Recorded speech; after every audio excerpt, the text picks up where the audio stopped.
I can edit that out. I can edit it out. That's sick.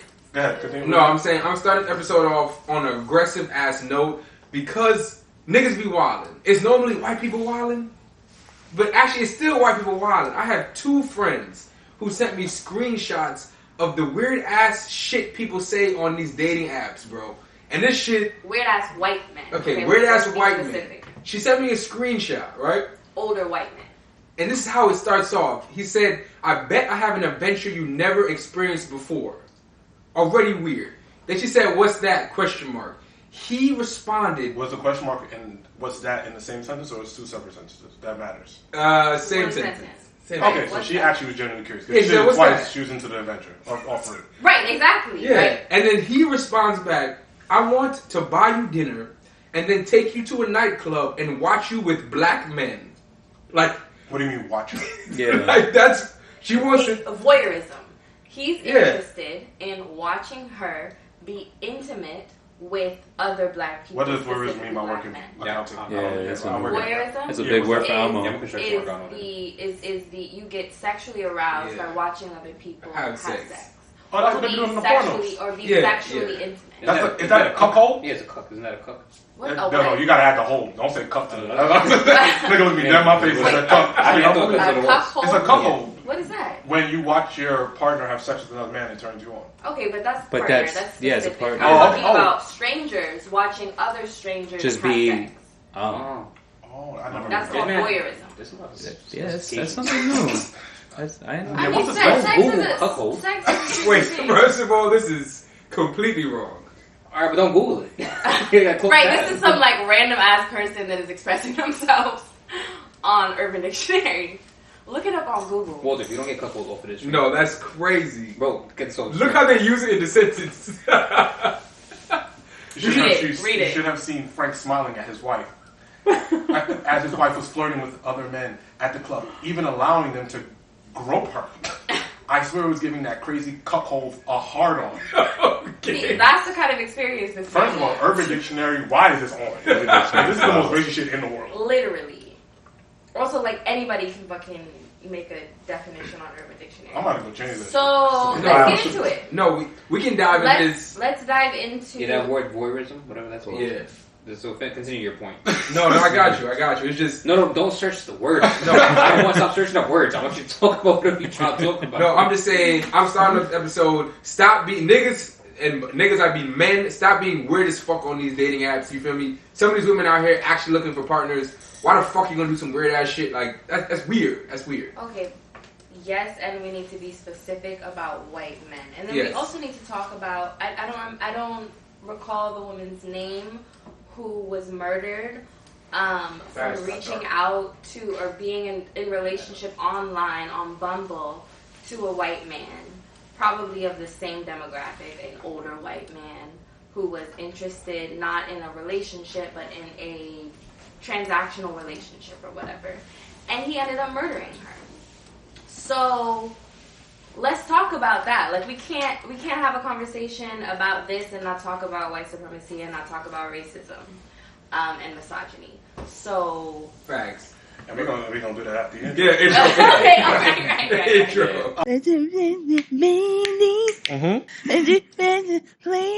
Oh yeah. All right. Welcome to episode 140. Yeah, 140. Yes, sir. Welcome to episode 140 of the Imaginary Place podcast. Me, the one, Mr. Full Disclosure, aka Big John from the East Side Boys. You are now listening to and have always been listening to the greatest show on earth. If there is any other podcast claiming to be Imaginary Place podcast, that is a lie, because we are the one and only podcast. Like I said, we are the greatest show on earth. So I'm going to do my usual intros. To my far right is the brothel bandit, one half of the beige tandem. Dro himself. Dro, talk to the people, tell them how you doing. You gotta drop that name, bro. When you hit the limit, it's not getting dropped. Yeah, I'm about to expand. I'm good, man. The brothel bandit. I'm good, man. It was nice today. Shit. Did a lot of just good shit.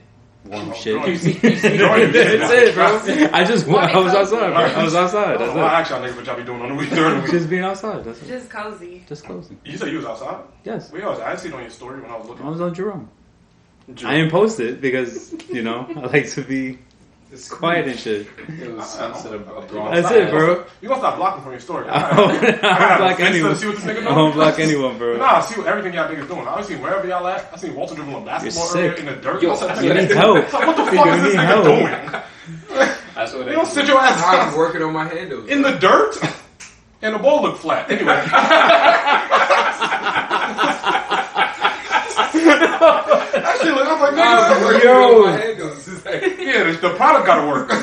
Oh my god. oh, Where'd you man. find the ball? In the dirt, yo. He just came across one. Yeah, this got right. He's like, this will work. All right, to Dro's right is Silk Serenade, the smoothest man on the planet, the other half of the beige tandem. Derek, talk to me. How you doing? All right, man. Not feeling the most energetic. You know, got a COVID shot, so a little down and out, but we still here, committed. Feel me? See, I told you, I be taking them shits like they are Pop Tarts. I pop one, I go to the gym, I do all type of shit. Dude, shit that's like really crazy to say you take a fucking COVID shot. Like, it's bro, fucking, let a fourth one come out. I'm in there. What? I'm in there, nigga. you're like a sneaker drop. Nigga. I be feeling great after them shits. Maybe something wrong with my anatomy. That Or sounds like I could be Captain America. Y'all niggas never know. maybe I'm the experiment you niggas been scared of. Oh, Anthony Mackie. That's not how it works. But He sucks as whatever. But that's why I say certain superheroes should be black. Anyway. Stop it. We He's not, great. What? He's great. Bro. He sucks. Stop. But anyway, to Derek's right is the anointed king of Falto, Walter Joel Osteen Outlaw as Kardashian. Walter's straight back from a trip. Walter talk to me. Straight back from dribbling a ball.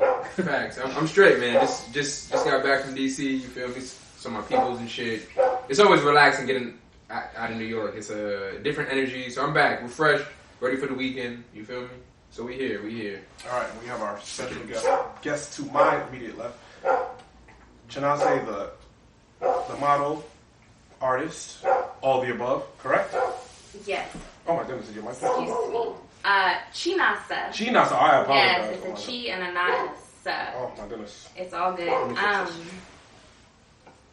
Yeah, I wouldn't You be can talk. pronounced. Talk. Yeah, I am. Keep talking. Okay, I'm doing great.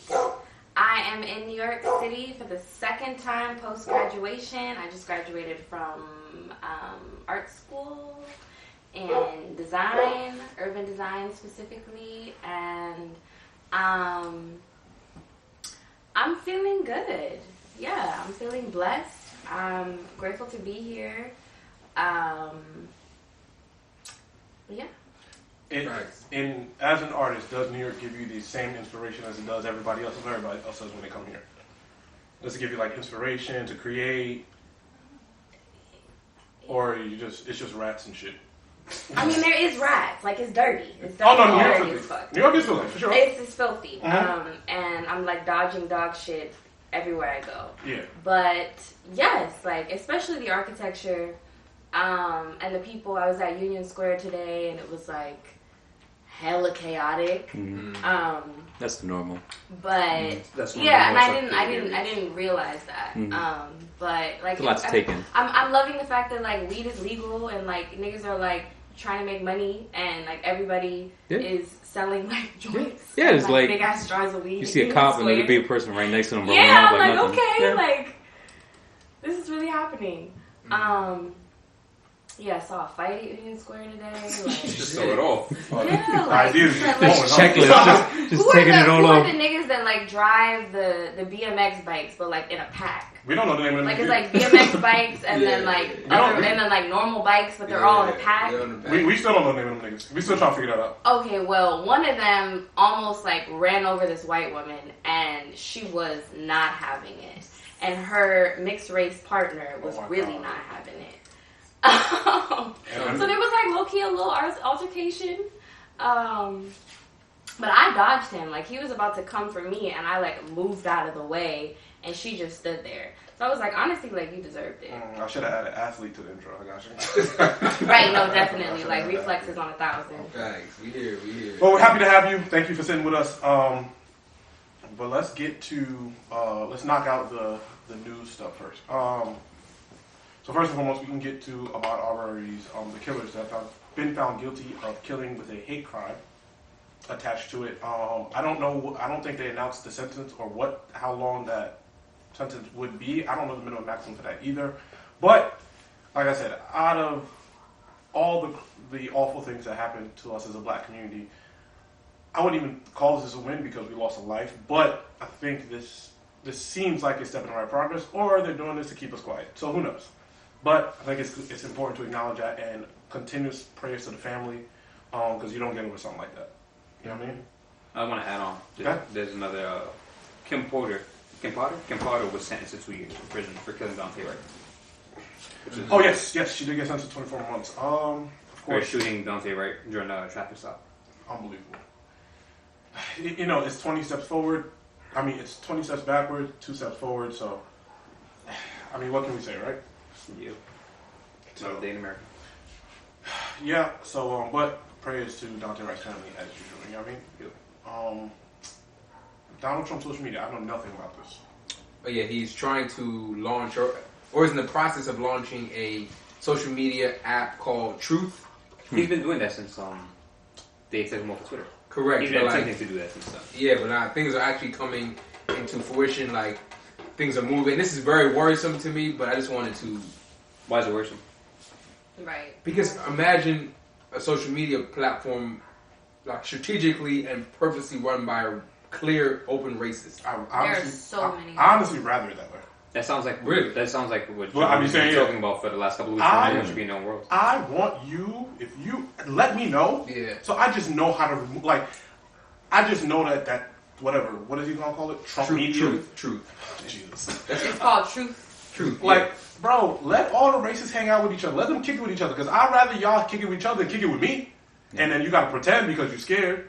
Really? Bro, I don't want I don't want anybody to pretend anything about themselves. Yeah. If you are a racist, please let me the fuck know. I just don't gotta be around you. You know what I'm saying? The only thing I don't agree with also is like, what's that white woman name? That Charlamagne interviewed that everybody gave backlash. Tamitha Lauren, whatever. I never say her name right. I'm saying like when she's somebody I think that incites violence. Yeah. So I don't agree with that. But I think though, bro, if you want to be racist, go ahead. What the fuck that got to do with me? Just stay away from me.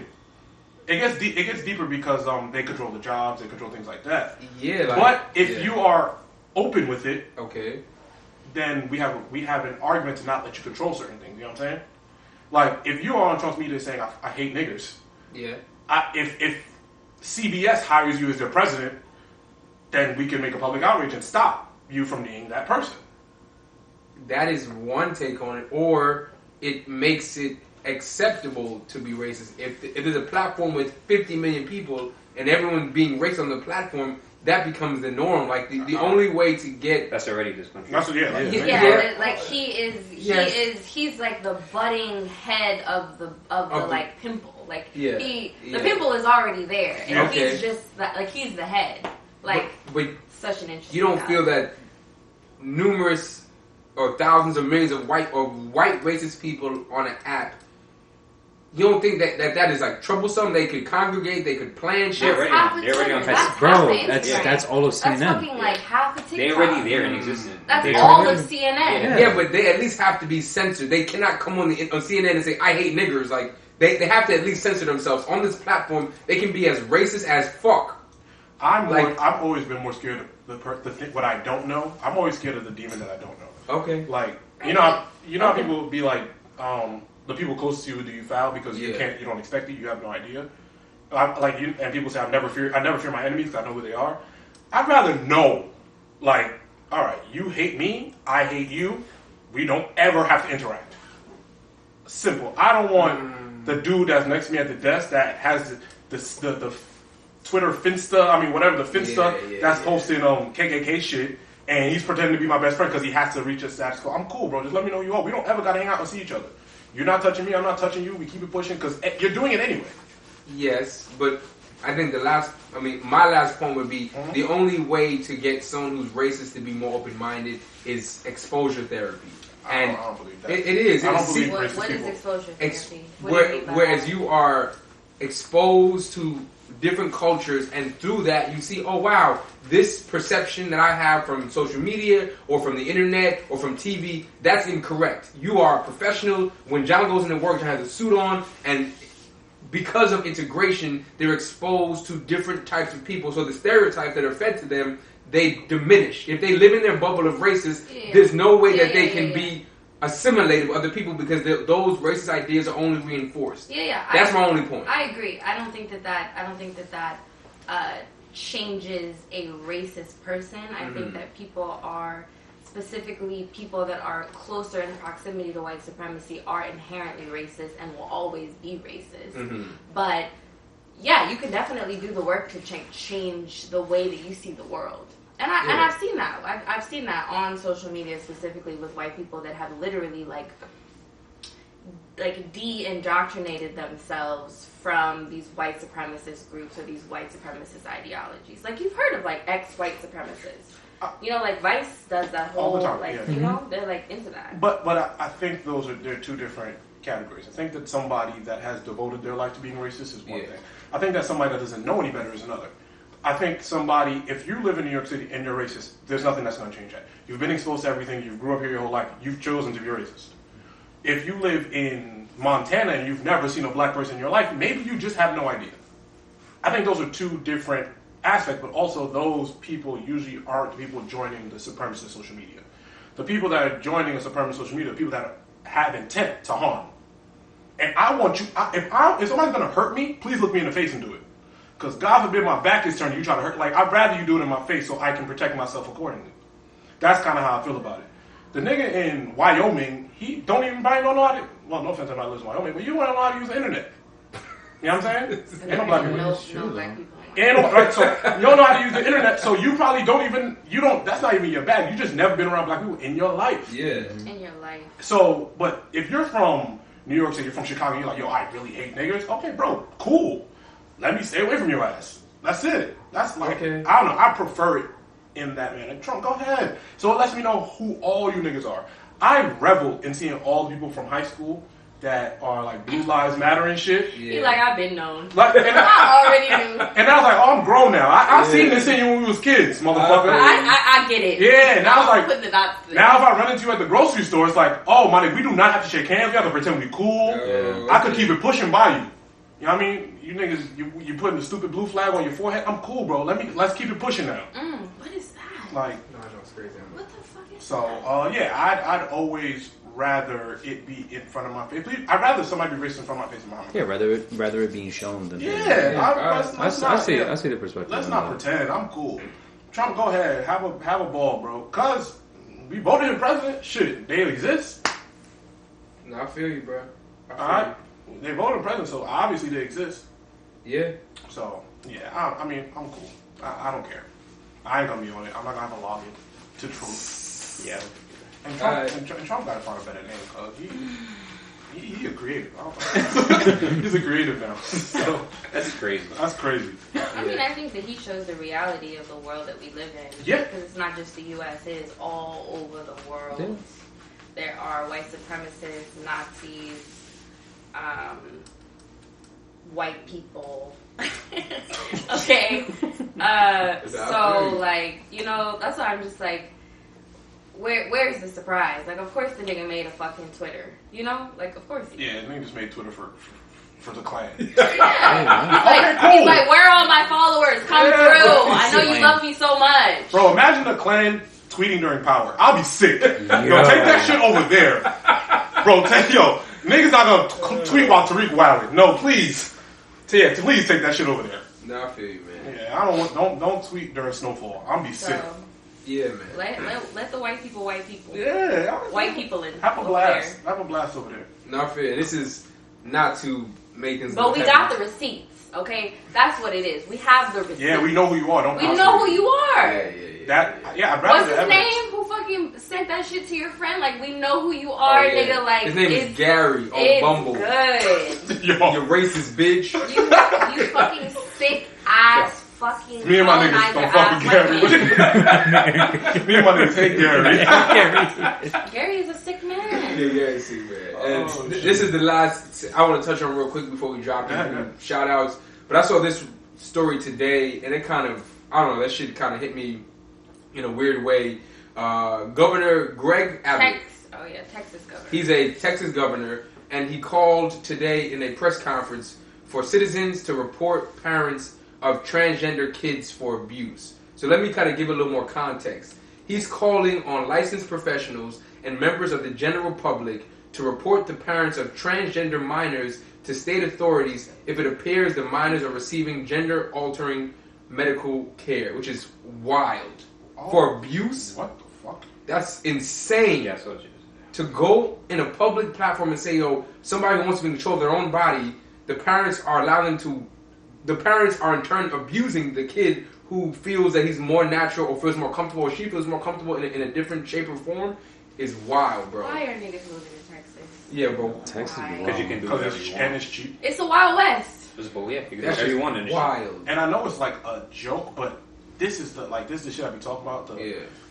The psychological structure of America, and not even the economic structure of America. Like, for example, we have we have people like, you move to Texas, right? Yeah. Because it's cheap. Mm-hmm. Yes. Like, if you make a certain amount of money, like, if I go live in Texas, bro, I'm living like a fucking king. Of course. But then you fall into this. And it's like these states can do whatever they want because everything's so much cheaper there and they have the fun and shit like that.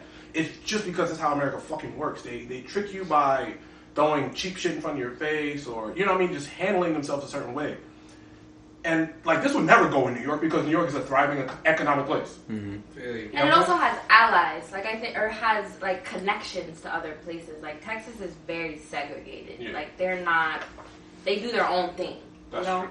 like Shit's the size of a small country. yeah, like the shit, like with the It's a red floods, with state, the storms that happened last year. They It's were like. Florida. They didn't. Facts. They have their own We gotta power get rid grid. of They don't even have they don't even have any Florida. connections to other states or other areas. Like It's when crazy. shit goes down, like They want to be separate from everybody yeah, else. they Yeah. do. It's literally like And that's crazy. Like, Texas just be doing shit to, like, piss people off. Like, it's that one badass little kid that just wants to do wild shit. Oh, I'm gonna do the opposite of what's right. And just say this shit. I'm gonna shoot somebody just because I can. Like, I'm gonna let Guns the are gun. legal. You can get guns in Texas, I think, with a permit. At this Yeah. point, low key, like a Which is driver's insane. permit. Niggas will shoot you for cutting them off on the freeway. Yeah, that's wild. But white people wilding. Yet That's again. wild. As per usual. So yeah, is that all we have for news and current events? Yeah, that was a little deep.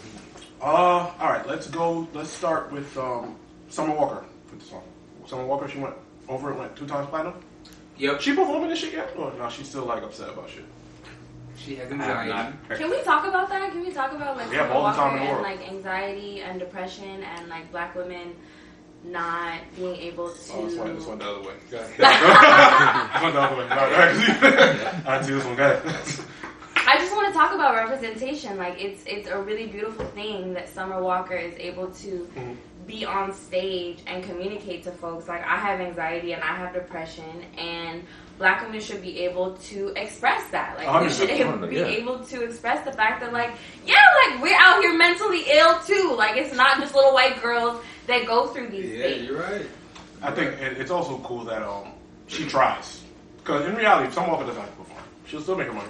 Well, not she don't lie. That's not true. But I'm glad it's cool that she was able to say it. But I think I made a point, like, I forgot how many episodes ago, that Summer Walker low-key doesn't necessarily have to perform.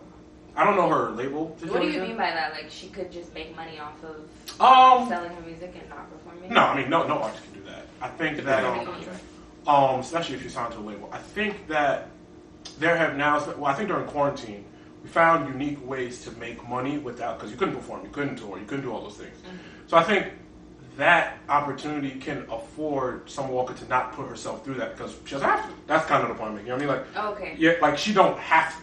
If she doesn't want to, she doesn't have to. Yeah. Mm-hmm. Because there's so many unique ways to make money that COVID has introduced us to. Mm-hmm. So I'm like, why are you still putting yourself through that in a way? Mm-hmm. Kind of. That's always been my question. Like, you don't have to.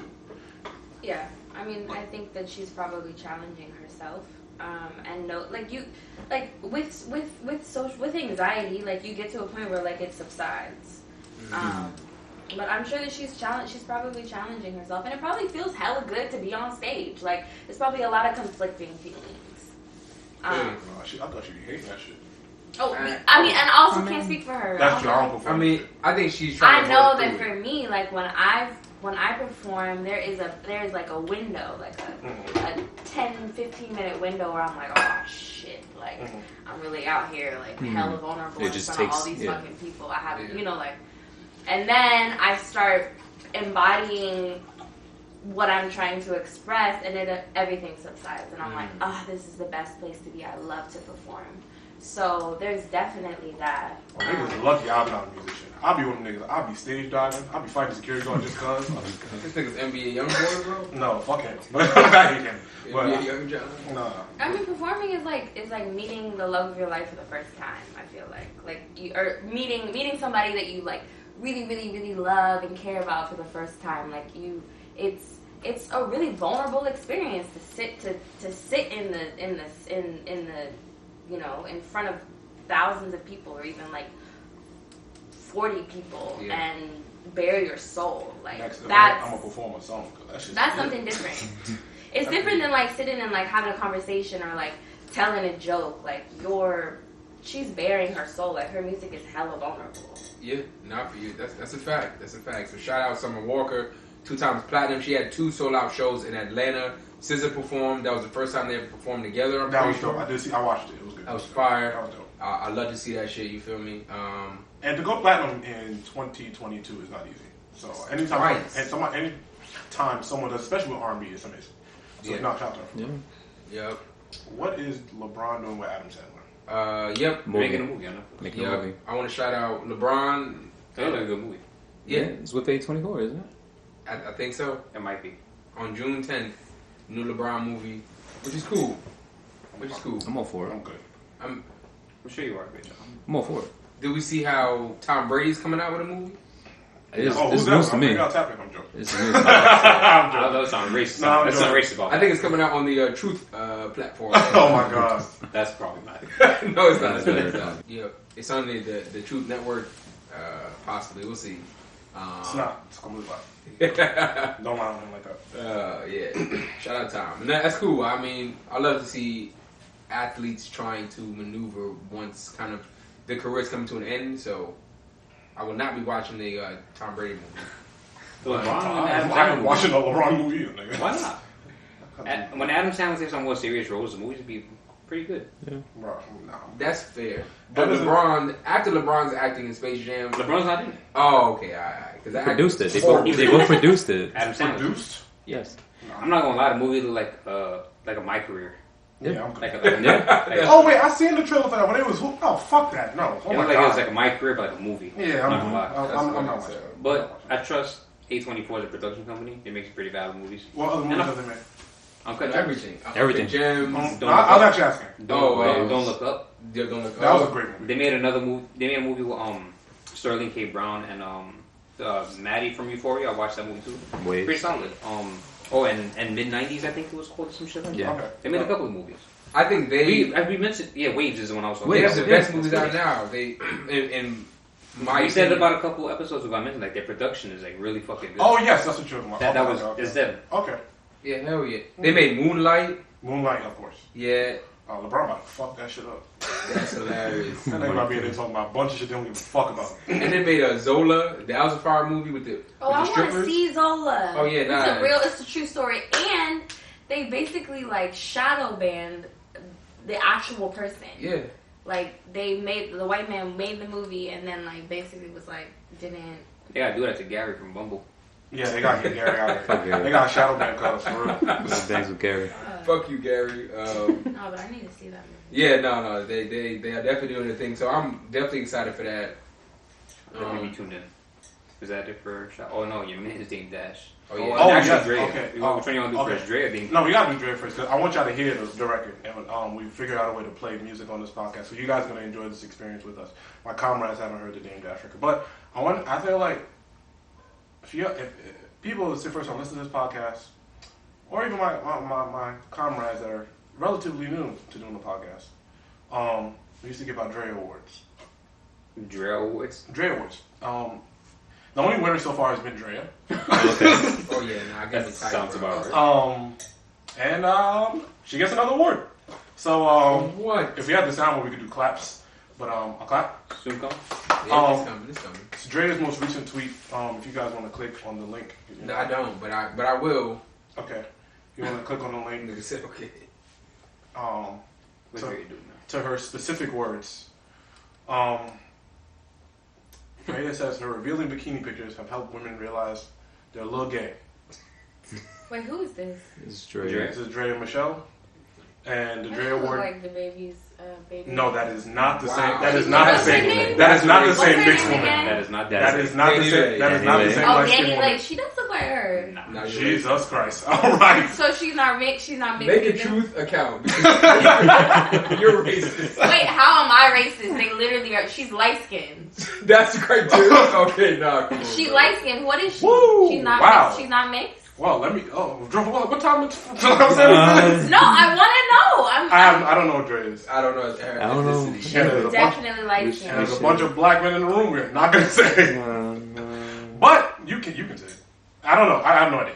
But Drea said she made her bikini picture made a bunch of women realize they're a little gay. And shout out to her. I mean, that ass is fat. So, you see? I'm gay. I'm gay. Okay, you see? Yeah, no, I see. So, see? See what she's doing? I mean, but also straight women are hella envious and, probably want a fat ass. I couldn't tell you. Yeah, that sounds like a conversation. Nothing. Sound like nothing for us, guys. So, we're going to clap it up. Moving on. So, shout out to Drea. We're going to clap for her. How many awards does she have now? Like 47. First time. Shout out to She's an Drea. actress. I feel like I've seen her in something. You've seen her everywhere. Yeah. We all seen her. She's a IG model. Drea is She's not an IG. She's an entrepreneur. She's an actress. Right. She not. Yeah, don't do that. That's great. The disrespect. This is the most not award shit I've ever Oh heard. my god. Because you niggas ain't tapped in. That's your problem. That's Never put you niggas on the award panel. Man, shout out to Drea. I'm gonna keep giving you your praise, woman. That's sweetie. okay. You can't quote woman. I know that's why I changed. You see, I stopped. I'm gonna edit that shit out. Don't worry. I got one shout out before we hop into the Dame Dashes. Yes. I want to shout out Megan Thee Stallion. Yes. I'm Out of here too, buddy. No, listen. This is one. She is gonna star in a musical comedy. I heard about this. I heard about that. Popped up on the TL. I heard it hit. She's popped up making on her the film TL. debut in a new musical comedy. So she's. I'm sure she is. I'm sure she is. Listen, man. She better. I'm all for it. At this Support time. Oh man, so Dame Dash. Yeah, I got nothing. So, Niggas Nothing to add. Holla at me in a month. No, nigga, Or 2 months, whatever that date is. it's probably We got gonna about be 3-4 good. to put it. We figure it out. It's probably gonna be good. Cool. Yeah, before we figure it out. But yeah. Oh my god. I might have to cut that out. Jesus Christ, what is going on? I might have to cut that out. All I said was shout out Megan Thee Stallion. We said everything wrong. Yeah, y'all did. It was right there, bro. Like that's why. Like, Oh, man. But he just threw me.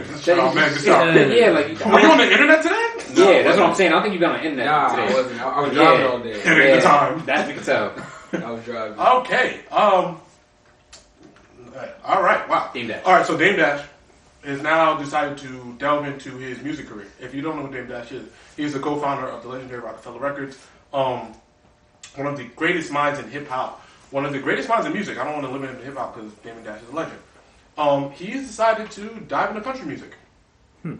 Walter, if you want to click the link. As an artist, Yes. Him and his partner. I don't know if this is watching. You want customers from ads much cheaper and to scale much further? Our software hires will do that for you, or you don't pay for it. But, okay. You guys are going to listen to this in real time with us.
Wait. Back on the microphones. No. It's a joke. It's a joke. No, There's no way. It's a parody. This is real? He put it on his real YouTube page. What are the comments? We have to read them. My dude is a boss. You heard him. Dame Dash is a dangerous man. Love his elevation. This is why we need segregation, because we need segregation. You see? I see something like this coming. He's unbreakable. Loving this. See? This is why segregation is necessary, because we can segregate niggas like this. I really wish. It sounds like he put the country troll. setting on a Casio keyboard from Walmart and just started banging on it. Yeah, so, what he said? I don't even want to know. I don't even want to search up the lyrics.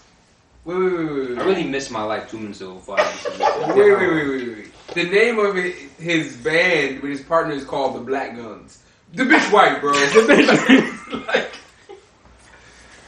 This is real. Like this is. This is a real record. Nah, He I'm shot a off video, that. but if you guys, thank you listeners for sitting through that with us. That was "You're So Fine" by the Black Guns, Damn, her ass is fired. led by Dame Dash, and that is "Back to Dre" as we need to give her another word. See, but Drea. Close this tab. But yes, that was, and I want to shout out Dame Dash for diving into country music. Y'all not co-signing me? I'm not.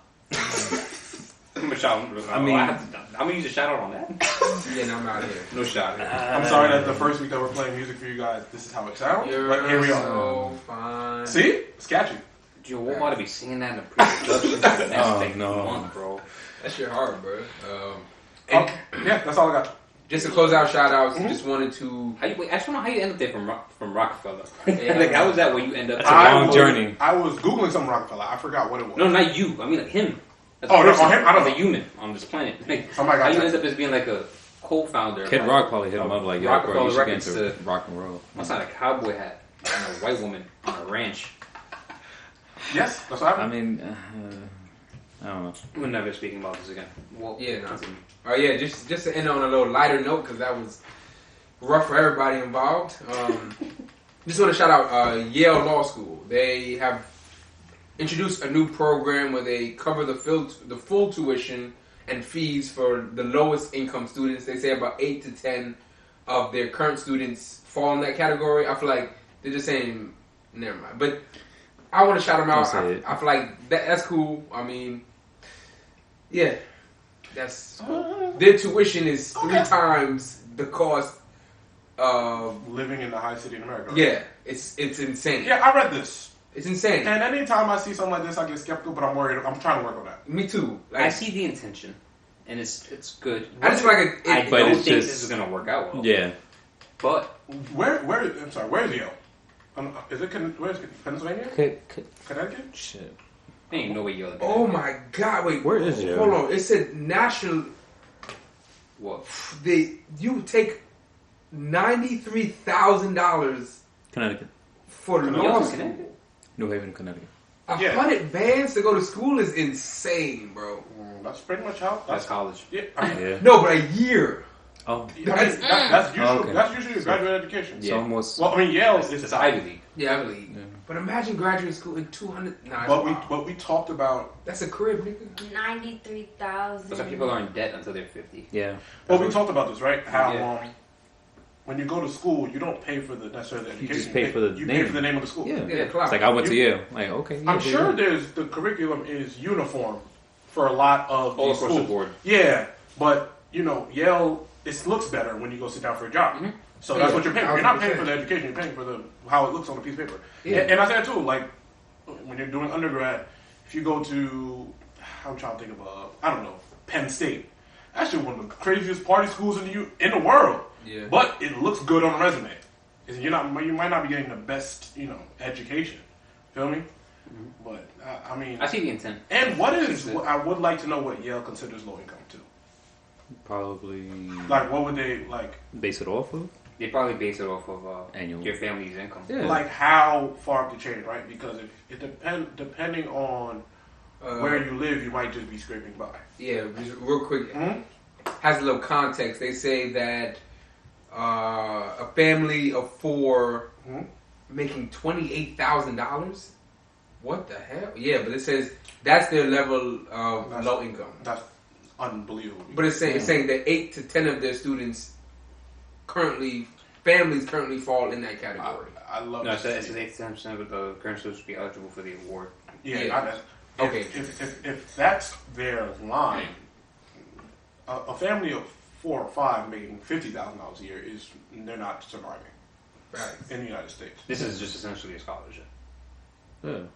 For like at this not point. having money. I try to avoid shitting on the shout out, but no, I feel like the intent is good. I don't know how it's gonna work. Their intent is good. Yeah, if it is, yeah. The intent is good if the intent is good. Yeah. Or I just see it causing conflict amongst the families who have to pay and the ones who don't have to. Or this looks good in the news. Mm-hmm. Yeah, that's a good headline. Yeah, let this just pan out. I'm paranoid. The thing is too, they know I'm never gonna look at this again. 100%. I'm not. Didn't even know about this until just now. My kid wouldn't go to Yale if it wasn't free anyway. True. If I gotta pay, you're not going. Yeah. Fucking those.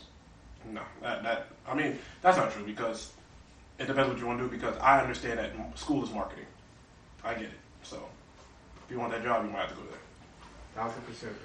1,000%. All right, let's get to this pop culture shit. Did you guys see the Juwan Howard fight? Oh yeah, he was gangster 100%. He was gangster? Let's watch it first. I watched it. Numerous times. Nah. Did you watch it? Well, yeah, I'll definitely seen it. We'll put it up in the middle of the video so people can see. Yeah. So let's. I honestly don't know the context of it. I just watched it. I thought it was pretty funny. So I'll give a little bit of background, right? Oh wow, they fucking. No, it's there. It says that fight. It says that's inappropriate for some users. After 2 hours of really intense competition, occasionally this stuff. I don't want to say it shouldn't be inevitable, but it. Yeah. Yeah, we're watching the fight now. They start.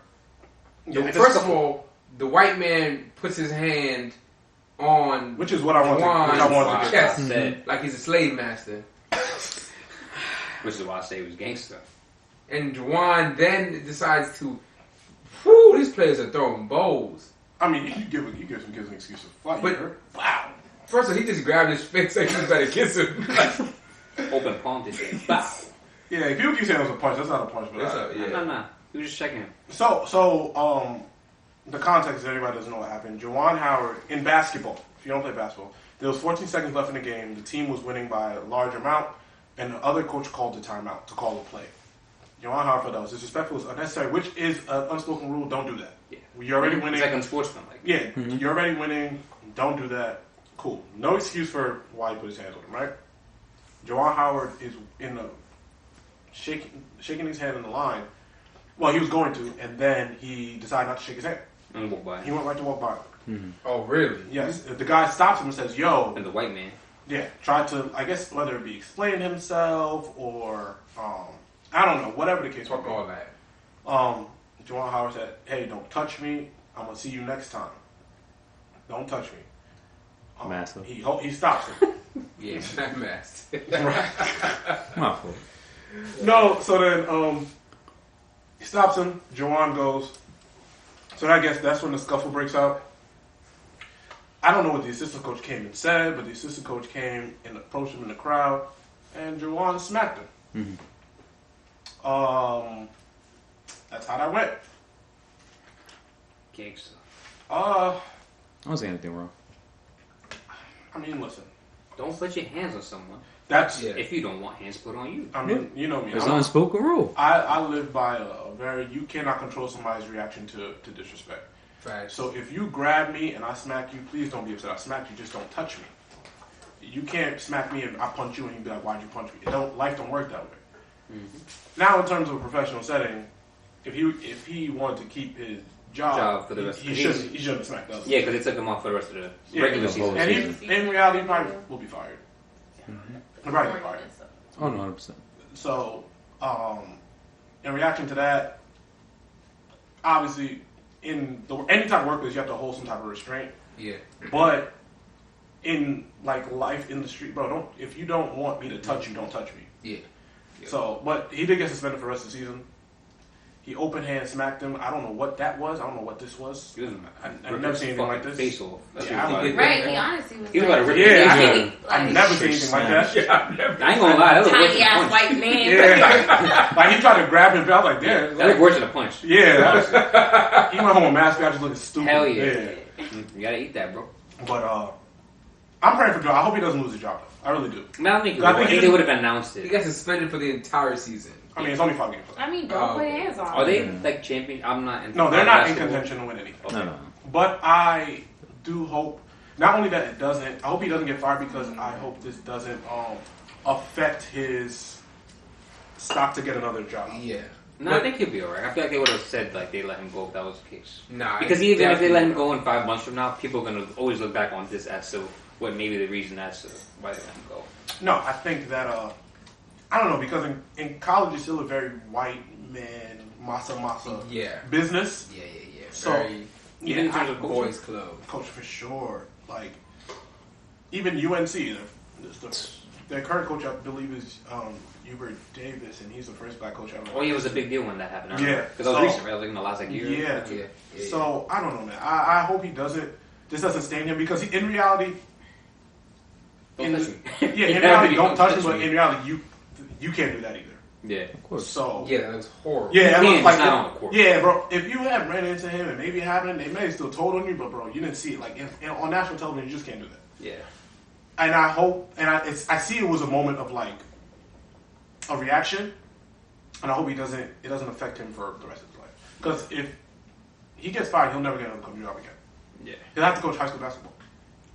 Fair. So yeah, I hope he's able to get past this shit, bro. And their team wasn't even doing well, so it's like shit. Yeah, that's That makes it even fucking worse. yeah. So yeah, I hope this doesn't stain him. But yeah, he definitely he bugged out a little bit. But they're not talking about enough the you don't grab me. The action. Yeah, don't grab me. Reaction. Don't grab me either. I feel. And I think if he had just pushed that guy, It'll be something different. it'd probably been cool. Oh yeah. But when he tried to face claw the dude that just came out of nowhere, yeah, it was like, oh, bro. Yeah, you can't. No fucking eagle. You can't. That's hilarious. Yeah. That's crazy. Well, yeah, that was my first off culture thing. What's next on here? Which one would y'all like to attack? I think that the whole Kanye. Jesus thing is a whole deeper discussion. I saw a thing made me think about John because he's Mr. Rolex, but there was a report saying or article saying that Rolex watches were one of the highest appreciating assets in the last decade. They are. 100%. Watches are where it's at, really, when it comes to jewelry, realistically, in terms of appreciating. That and gold. Yeah, I mean, that's something I attribute to my cousin, my older cousin. He always like schooled me on shit like that. You know, if you ever want to get a piece of jewelry, make sure there is a certain watch in there, something like that. That's something ever since I was younger. Niggas know me. I've always known that, and I was like, yo, once I get that Rolex, I'm in a different bag. You know what I mean? But yeah, that's doesn't surprise me. He's currently wearing a Rolex. I'll make sure to zoom in on that. Which is a flex. We don't have to do that. Yeah, No, that's flex. Everything is fine. Everything is cool.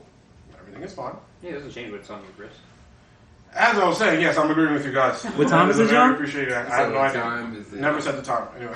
I'll let you know. That's crazy. But yeah, I think if there's a piece of jewelry to invest, because also too, it's something you want to pass down to your kids. Of course, having 100%. something like that, you want to give to your kids. Like, yo, bro. And If you're ever in a fucking jam and you gotta sell shit, go ahead, bro. Yeah. That's why I said it's watches and gold. Selling your ex-wife's engagement ring. That's an example. I'm just saying. It happens all the time. One a pawn shop is crazy. Yes, crazy. Just saying. It happens. Yeah. So, yeah, for sure. I already know that. Yeah, listen, if you're going to buy something expensive that don't make no sense, buy Rolex because at least it's going to go up. Because the older it gets, the better it is. Yeah, that's true. There's a couple pieces that are old as shit and they're like $500,000 more, if anything. I don't know nothing about that, but yeah. I got to pay taxes. Anyway. All right, IRS, come on now. But, yeah. All right, what's after that? Y'all want to talk about the Genius doc or the Kanye Stem player? I think they go hand in hand. All right. Yeah, they're both each their respective conversations. All right, let's start with the good stuff. Let's start with the doc. Have you guys seen it? I saw the second episode today because we record on the Wednesdays, and the second episode dropped today. So I saw both of the episodes so far. Next week is the last episode. How do you feel about it? It's real inspirational for the most part. I feel like the documentary really speaks to like what you preach constantly in terms of never sobbing. Yeah, sure. Mm-hmm. I feel like the first documentary, you see how heavily a part his mother plays in his life as a whole, and how much she means to him, and how much she really keeps him grounded for the most part. And I think the coolest part to me about seeing like a documentary, first of all, to have the foresight to even record Kanye's like journey from fucking like 19 years old is fucking insane. To have that foresight, to have all that fucking footage is crazy. So now, I like seeing I like the moments in documentaries when it's recorded in real time of that time. Like when you see him walking into Rockefeller Records and like Dipset is playing, but like that's because Dipset is like what's going on at that time. Like I feel like shit like that is so cool. Or like the Cooley's like going by the TV and you see the news of like what's happening in real time as he's recording that. I always think shit like that is really cool. I think it's crazy he walked into Rockefeller Records and performed All Falls Down and no one loved it. And no one fucking said anything about it after he had to walk out in disappointment. Like that's really fucking crazy. I mean, Wayne will address that too, but I mean that's neither here nor there. That's not how they said because Kanye has creative control. That's not how it actually happened, but yeah, said that that's like that was Kanye's like 56th time playing that shit that day, and imagine working at the desk and hearing the nigga keep brushing in the office, interrupting your job, playing the same record like, yeah, I like it, Kanye. What am I supposed to do with a camera crew, especially during the time? But I mean, that speaks to his point though. Like his point is to like let these people know I could rap, and it seems like they just like brushed it off. Oh, for sure. So even if it is like the 56th time, it's still like, I'm still just brushing it off. Like that's I feel like is the point of the whole of that moment. Yeah. I think it's cool seeing the second part of the doc, the studio the studio sessions, like the through the wire video culmination of how it was made, and like seeing Pharrell listen to Through the Wire for the first time and bugging out, and seeing him in the studio with Jamie Foxx during the slow jam session, like the creation of that, like that whole shit is crazy. With Hove, Young Guru, and everything. It was pretty dope. He's like, he said a close on Netflix. Yeah, no, it's fine. And he was like, and Hove said, and like a closed mouth don't get fed. If you ain't say nothing, you wouldn't have been on this record. Exactly. Which is crazy. Yeah. So I think it's a very great documentary, and I think it's just really cool. Like one of the biggest artists of all time just have documentation from like him being like 19 to his journey now, like his man's recorded. Like I just think that shit is cool. So I'm looking forward to part 3. I'm assuming part 3 is going to be fucking messy as hell, because that's what it made it seem like at the ending of part 2, and that's when all the fuck shit starts happening. So well, you were saying before we start recording. Yeah. Saying you weren't all convinced at this shit. You said it sucked. No, I'm joking. You didn't say that. That's sick. No. It's a good piece of art. You feel me? But I just don't believe it. I don't buy it. I Which is a very different take from your Kanye protection. It's not Kanye protection. His last 139. Kanye's a black man in in America. Take anyway, because how do you not? I don't know what there is to buy. The buy that. How it played out is not what he's making it seem like. And yes, there are elements of it. It's live footage. It happened in real time. But the way he's piecing it together, it makes you almost feel bad for Kanye. Like, when I listen to it, I'm like, oh man, all these people told him no. So he had to be resilient and tell all these people I'm a good rapper so they believed him. And that's cool. Maybe that was part of the story at a part of time. But, like, that doesn't make me forget all the fuck shit you did. Like, I'm able to separate Kanye, the man, from the artist, and that's why I talk about him the way I do. But, like, you did some fucked up shit. You sat with fucked up people. You broke bread and you shook hands with people who if you really believed all the shit you said, you wouldn't have done that. You feel me? So, like, I think he's trying to do a rebrand.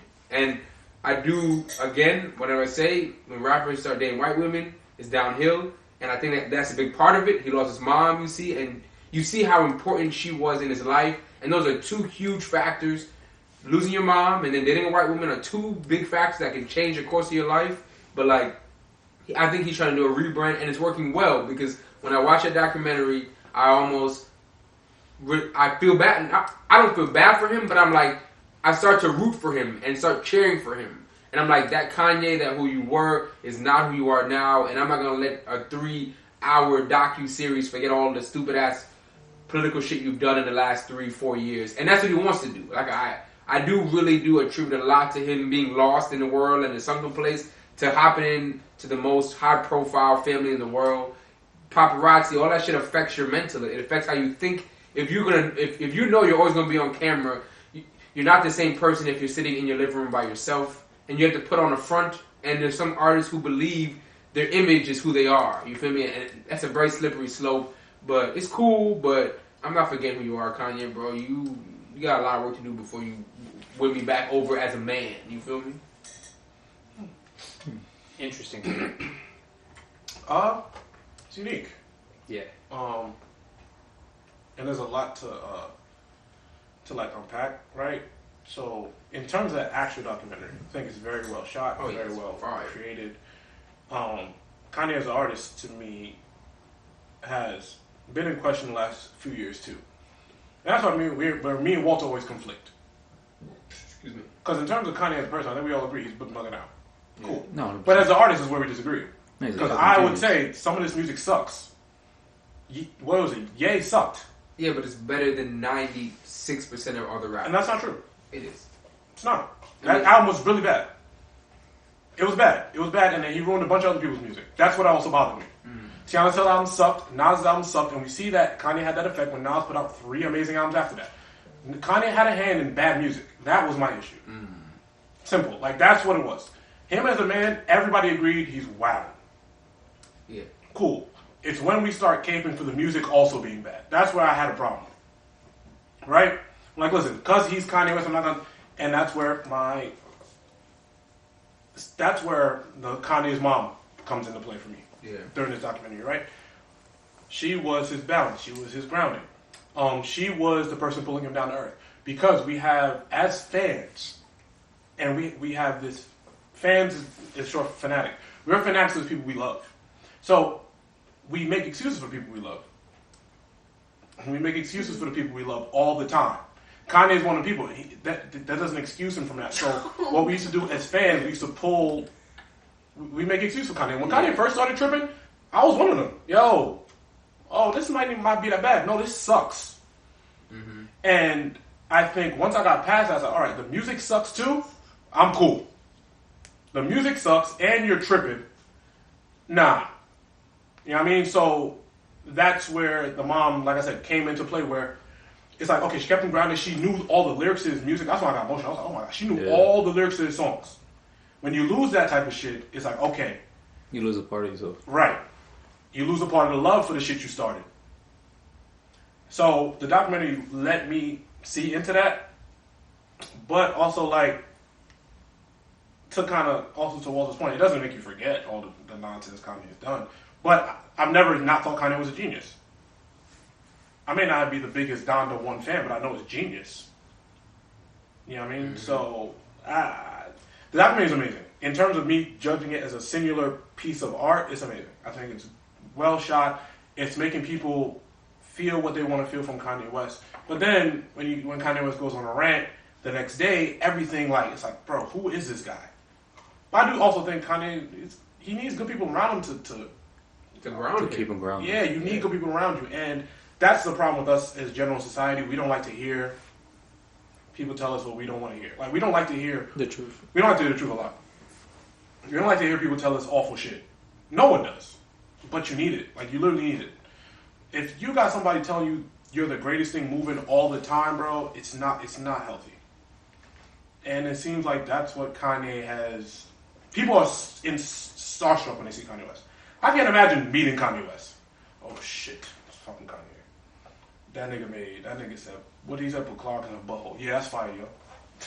That's fire, yeah. Whatever you said, bro. Like, I get it. But in terms of the documentary, I think it's amazing. I completely get your point where it's like, I hear you, but you still got some work to do. Yeah, I mean, that's... Okay. Yeah, and like in terms of like mental illness and like and mental health support specifically, like he needs help. Is he getting that? That's true. Like, is he getting the support that he needs? And then like us as like I'm not personally a fanatic of Kanye West, but for those that are, like, are y'all holding him accountable for that? Like, that's always been my point. That's always been my point. You know, this documentary is this, and that, but did it cover that? Right, did it? I didn't see it. And I always, no. And I always say, as fans, we have a responsibility to hold our favorite artists accountable. If they put out some bullshit, don't just say it's cool because we like them. Right. Because they're gonna just keep doing it. Like, nigga, are you going through like psychosis right now? You know, like, this is what's going on. Yeah. And I feel like that could have been something that he communicated in the documentary. Like, yo, like, to raise awareness. And I also have been going through ... Right. And also even, like, opening it up to the public and to his fans, like, talking about, like, mental illness, specifically in relationship to black men. Like, there's so many ways that he could have held it down in terms of, like, holding himself accountable for the fuck shit that he talked about, or, like, you know. You can't hold yourself accountable to people that love you, don't. What do you mean you can't hold yourself accountable? I think it's harder. It's not that you can't. That was the wrong terminology. But I'm saying it's a lot harder to see within yourself as opposed to somebody being like, hey, man, you're tripping. Or this ain't good. But it's also tough for people to accept that, too, because people's natural reaction is defense. Yeah. And I don't know Kanye West, but Kanye West seems like he's the minute you tell him something, he's snapping. Well, this isn't okay, bro. You know what? Never mind. Right. And when people are at that point where they're done talking, no, bro, never mind. You got it. Yeah. I don't care. Do your thing. Yeah. God bless your heart. I hope this works out for you. Mm-hmm. But he could have definitely talked about that. And maybe he does in part 3. Part 3 is coming out. Who knows if he actually is open. Hopefully he does, because there was a lot of bullshit that happened, that he could definitely that is talk still about. Happening. No. That is still happening. I mean, like, we saw him shake hands with the white supremacists. Okay, we need to talk about that. He hugged him. Okay, and then put the hat on. Right. We need to talk about that. You can't make a documentary and us feel bad for you, man. Like, we need to talk about it. We need to understand what the fuck was going on. Were you going through a manic episode? Like, or are you on some weird shit? Like, I don't know. And that's a great point. I feel like that's where I sympathize with, like, what you're talking about. Yeah. Like, the documentary don't mean shit. In terms of, like, I mean, I would say it doesn't mean shit because, like, that's your life. But there needs to be a chapter about what the explaining. Fuck, talking about what the fuck, was going on. Mm-hmm. And you can see, I can tell the industry understands that something's up with Kanye because they're still with him. Because they'll cancel you for less. With Kanye West, nah. Hove is back. He still did the record with who did he have a problem with? Hove is back. I think Soulja Boy is he on Donda too? I didn't see that. You know what I mean? Like, because Soulja Boy, he's back on Donda. Like, because like he gave you the record. Yeah, that's for his man. I don't know if you know that. Yeah, I don't know if you know that. That's crazy. I acknowledge his impact on music. Soulja Boy is a legend, but now you want to talk down on your friendship. Soulja Boy. That's crazy. It's you say that every time we walk into this apartment. Yeah, because I acknowledge people's impact. But and also just part of a genius. I don't know if you saw, but he mentioned that Donda 2, which is releasing. It released. Well, it was supposed to release. It did not come out. It did not come out. I already did a couple songs, not everything. I saw there's a link for a couple of the songs. That's an EP. The Donda EP was released only on the device, the stem player. And he was the first artist, I think the article said in like the last 8 to 10 years, to release a major album not on a streaming platform. Mm-hmm. If you're not familiar with what the stem player is, it is a portable device that allows you to alter the song in real time. So you can take out the drums, you can alter the vocals, you can take out the snares, the kicks, and pretty much customize a song in real time to your liking, which is fire. It's a fire idea. It seems like one of the greatest inventions I've ever seen. Yeah, he used it on Donda, and the new album, you have to purchase the stem player, which costs $199, I'm pretty sure. $230 after tax. Oh, okay, John. $230 after tax in order to hear the album, which is fire. And again, These are all stats, but it said that he was able to sell 10,000 STEM players in 3 days. So 10,000 at $200 a pop is $2 million in 3 days, and that's fucking fire. He's the first artist in 10 years to release an album not on streaming services, which you're taking back the control of your platform, of your music. You're not getting paid pennies per stream, and you are literally an independent artist at that point, which is still signed, which is fire. And they said that he claimed to reject a $100 million deal from Apple, which is what we always talk about, betting on yourself. Yeah. But I think that whole thing is kind of genius. And I love the idea. I love the idea, but the only thing is, I hate that it didn't come out. Like, that's the problem. Yeah, okay. Like that, and now you sully your name. Because me knowing Kanye, I know that shit wasn't. I seen that. I said, nigga, I want this. It's some wishful y'all gotta be fucked up. Y'all think I believe this is coming out at midnight? Yeah, some wishful thinking. I'm not a fucking idiot. Yeah. Kanye has never dropped an album when he said he's supposed to, and then lo and behold, everybody got this STEM player, and y'all playing Dame Dash record because the song is the Black Guns remix. Yo, bro, if you got the STEM play and you playing that Dame Dash record, bro, you could change it though. You ain't hear? You don't see everything off. Vocals, that's crazy. Beats, the white woman, everything. But no. But my thing is, I already know. Okay, yeah, I'm not coming out on this thing on time, and you have to be. You gotta tell the people the truth, bro. It's alright. It's not coming out. Just say that. Because I would have bought this anyway. This is a cool device. This is mad cool. Being able to change the instruments on a song is cool anyway. You don't gotta lie to me and tell me the album coming out on it. I'd have bought this regardless. Yeah. And if he made it a speaker, that's even more fire. Mm-hmm. So this is where we headed with technology, though. Just thinking ahead. This is where technology is gonna be 5 years from now. Bro, you know how many times I want to adjust the song? Yeah. Like I've been like, yo, if you just take those fucking drums out. I mean, like being able to do that. I think that's the most fire thing. I'm gonna get one anyway. Yeah. But I'm definitely gonna end up getting one at some point too. So I'm waiting to see if they make a bigger one so you can have like a speaker in your crib where you can kind of like move it. That'd be hard. That'd be the most fire thing I'm playing. And if they do it, copyright because it's intellectual property. But yeah. That'd be. You can definitely incorporate that into your foreplay with your woman when it's the right time. That would be tough. We just talking about music, bro. I'm just saying, because I was just segueing into online dating. Because that's a crazy ass segue. Go for it. You're just talking about music, bro. Foreplay. You're just talking about music, bro. Foreplay is very important with your woman or your man, whatever you're into. Not diminishing that, but that segue is just. Forget, knock yourself out, King. No, I just your partner. Before Walter goes on, I watched back Walter's reaction to the Isaiah Rashad news because he had absolutely no idea, and that's why research is so important. Yeah. Wait, what happened? Oh, we're not going to do that. Not again. Not a shot. You're not spinning that block. Nope.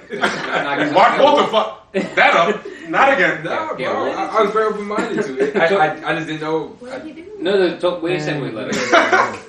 So, online dating. Yeah, I got another text about. Stop answering the phone, You gotta like.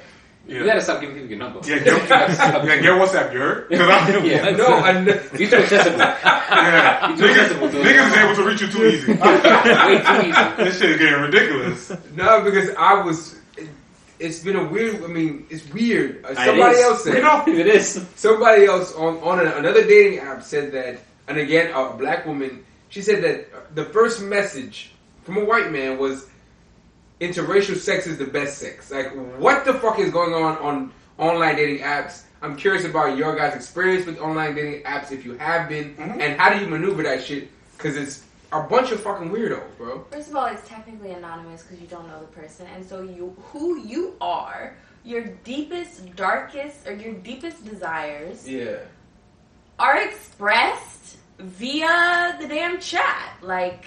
Which is that is a. So anonymity. It's like your pushes your free idea, button? your free button, like yo. It always does. I mean, that's social media. I kind of understand. Yeah, I can understand that concept. Yeah. So like white folks. So in your DM, that would be considered anonymous. Your DM would be considered anonymous. I feel like that wouldn't be okay in the DM. I don't think. Right? I don't agree with that. I don't think a DM would be considered anonymous. Okay. I think anonymous. The is DMs that I've gotten. Yeah. And I don't have them right now because my phone is almost dead. You didn't want to see me because that's the one But nah, that's just DMs. I don't think anonymous is like someone DMing you. Like if someone was to DM you, like from an actual like profile, like actually them, like I don't think that's anonymous. You just don't know who this person is like in real life, opposed to like if it was like say it was like Tinder, that Bumble shit or whatever. Like this is you could just make this whole profile, but there's nothing else really there except like a picture and a name and a conversation. Right. You know what I'm saying? Like there's like a fake bio, but it's not. You don't really have a background on this person opposed to if it feels like Instagram. That's sometimes what Instagram is too. You have a picture. But that's catfishing. You have. That's different. But you never know. You never know. No, 100%. You didn't. You definitely never know. I don't know about anonymous, but it's a layer of protection. Yeah. There's no way this white man would come up to this black woman and actually say that. Exactly. Yeah. Like that's my point. Yeah, but it's also and like, if he is, he's getting his ass beat. You feel me? Yeah, but it's also like if this man's Instagram and then and you let's say the only way is you expose this guy's a creep, you just delete it. He deletes Instagram enough, then he's back to just being right. Like I mean, like being Gary. Right. Yeah. So to me, that's why I say it's kind of the same thing, right? If a random person DMs you and you don't like it, and then I guess you can't really expose somebody on Bumble or Tinder or anything like that, but you expose them on the internet and then they just delete it and it's gone. It's like what happens? Yeah. Right. Like because it's still just pictures, a profile, and info, and then that's it. Mm-hmm. There's very few repercussions for the internet. Low-key. Yeah. Unfortunately, in the internet, you can. That's why I said the internet's not real. You can get away with anything on the internet. You can say anything, you can do anything, and you could just disappear. Yeah, that's the fucking issue. To a degree, not all the way. Yeah, because we have screenshots. Yeah, to a degree, it depends. There's a lot of different different moving pieces depending on like the scenario, you know.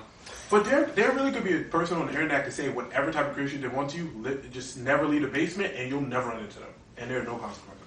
That's what I hate about the internet.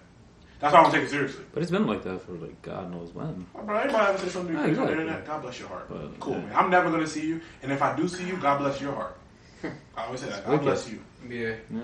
I've been waiting. It's just so sick, though, because like that's how many people are just functioning. That's how people think, you know, and somehow we think that and even like with all of the racist shit, like our understanding of white supremacy in this country and in this world, it still is so sickening to know that you are walking past somebody that sees you as an object, that sees you as like their sexual fetish. That's why we need the Trump social media. Or sees you as a fetish. That's why we need truth. No, that's how I feel. I feel the same way. I'm like, let it be known.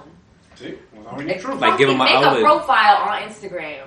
You know, like let me send my homies. Like let it all be known. Please. But then, you know, some people, I don't know, I just think about the woman who was murdered, and I think about how I wish that, like, I don't know if she, like, sent this profile to her homies, or, like, if there was any weird shit that happened before their personal interaction in person. I'm just like, what could have changed this situation? Right. Because that, like, the message that your friend was sent, that could have turn into something completely different. You know, completely like fucked up and violent.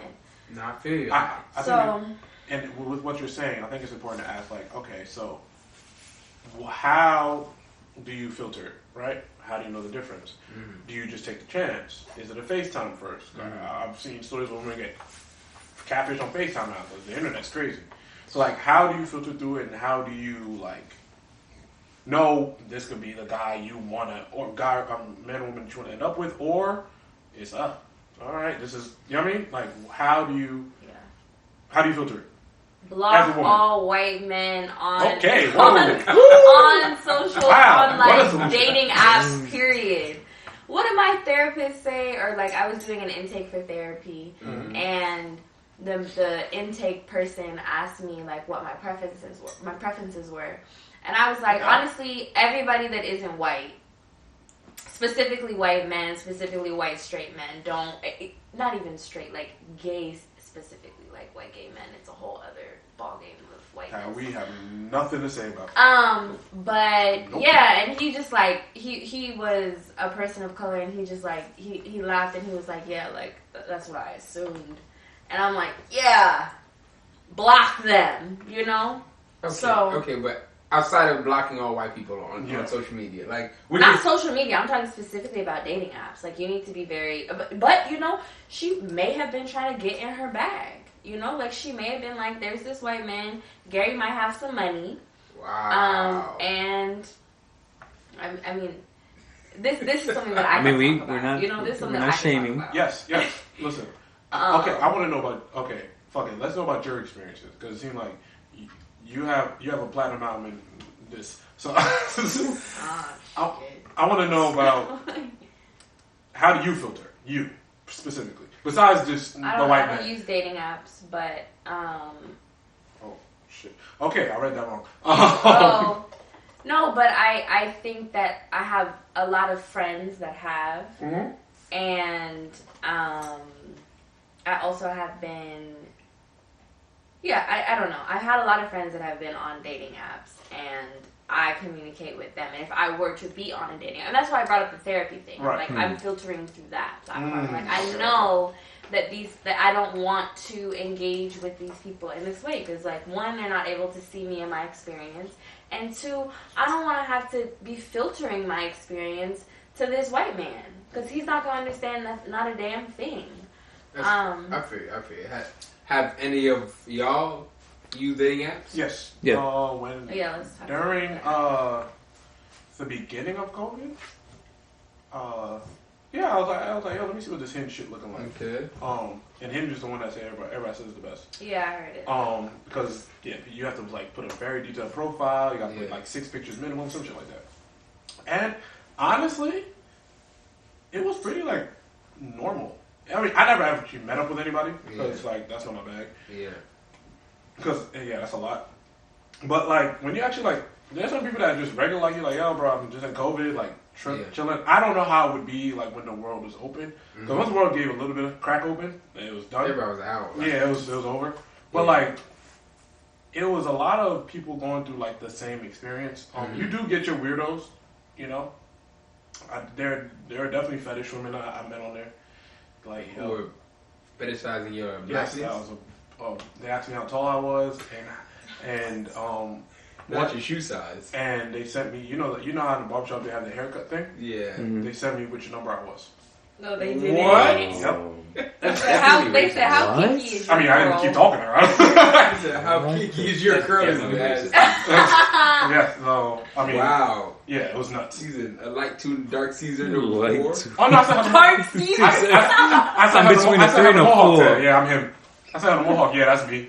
Wow, bitch. Sorry, but that's crazy. But yeah, you get your weirdos, bro, of course. But and I was, like I said, first few months of COVID, shit to do. Why not? I feel you. But then you never end up meeting with, it seems like, I don't want to say normal, but the people that seem normal that you would speak to on the app, after like 3-4 months, they ended up like doing their thing too. Like they end up disappearing. Like so you can kind of tell. Like they end up disappearing or getting relationships. Like I mean, like they went to live their normal lives. But the people that bugged out, they're probably still on there wilding. That's crazy. They're probably still on there wilding, bugging the fuck out, tripping. So. It was calm before I went to Mexico. Just talking to people from like New York and shit, but never met with anyone. Use it in Mexico. I was about to say that'd be pretty. No, it'd be pretty risky. The fuck? No, I'm not that crazy. crazy. Girls would be pretty pregnant. True. Nah, but they were just people. Just before COVID, it was calm. Never met up with anyone though. Like, but just, I mean, I can't think like, I don't know. It wouldn't be weird, but it was just they would ask certain shit. That's it. Like tall, like height, which is normal, I'm assuming. But nah, I've never started texting a woman and she asked how tall are you.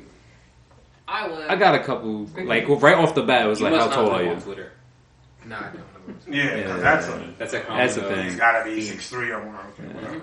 But There's no We're real talking about reason. that, like why that is. I would. What, the like, height? 1,000% lie about my height. Fuck out of here. I'm 5'11 and a half. You see how easy it is to become a catfish? You see? Oh, yeah. Literally. That's all it takes. No, if she asks me, I'm lying. Because in my mind, But I'm something like, as minuscule as that, automatically catfish. Catfish, That's all it yeah. takes. That's all it takes. That's insane. That's the problem. Yeah, So bro. you never gonna meet her? Like you're not interested no, in meeting her? I would just meet her sitting down the whole time. You're I'm and like, never get stand up. up. Stand And up. never get Let up. me see your ankles. How you even? That's a wild requirement. No, Let me see your it's ankles. Oh my Let me see your god. ankles. No, we cool. Let me see Because your- then let me see I'm your gonna pick her up bar. in the car. I'm gonna drop her off. I'm gonna let her go in the restaurant first. You feel me? Like What? She's don't let- that's not her gonna fault. see you at all. Besides when you're ready the parking to. so far, valet doesn't work. Just go to the restaurant first. I'll come meet you in there, baby. Fuck out of here. If you ask me that shit, I'm lying. Get the fuck out of here.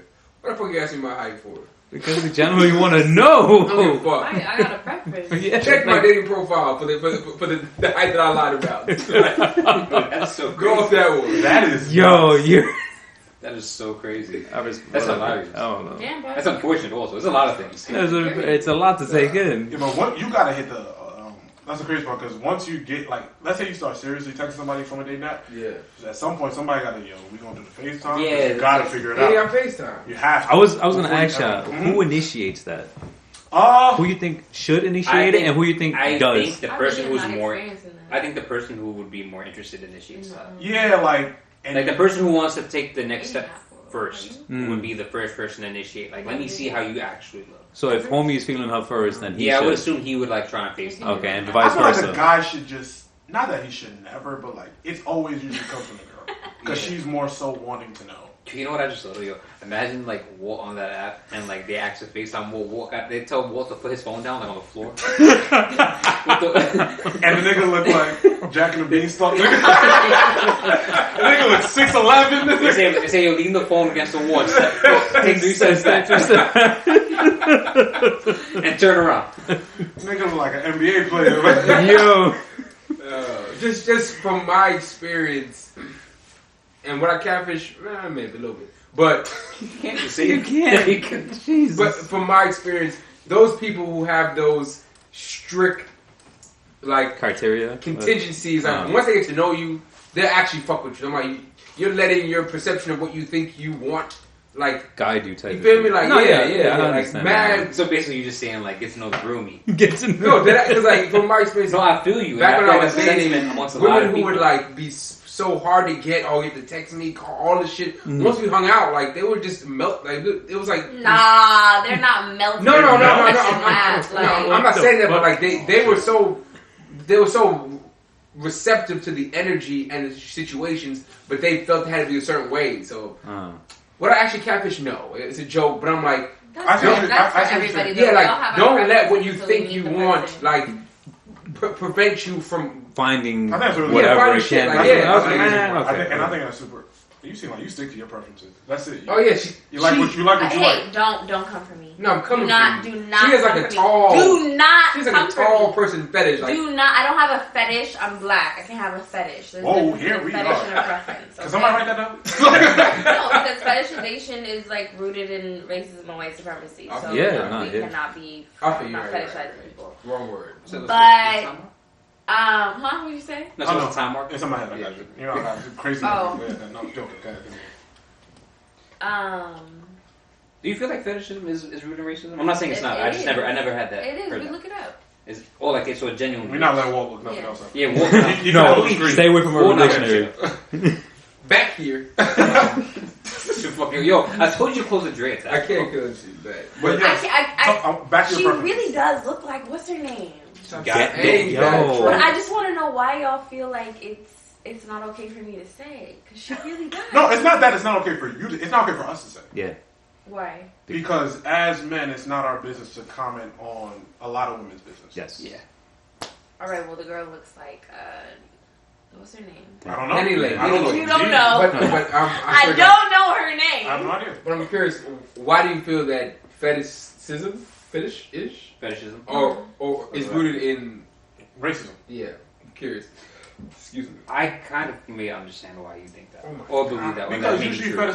fetishism is it usually comes from a negative place from Yeah. white women fetishizing black men. Yeah, usually, yeah. usually, but I don't think that's all. Yeah. Historically. Really? Historically, Yeah, big time. No, that's historically, something that big goes time. Way back. Yeah, I mean, Well, niggas like feet.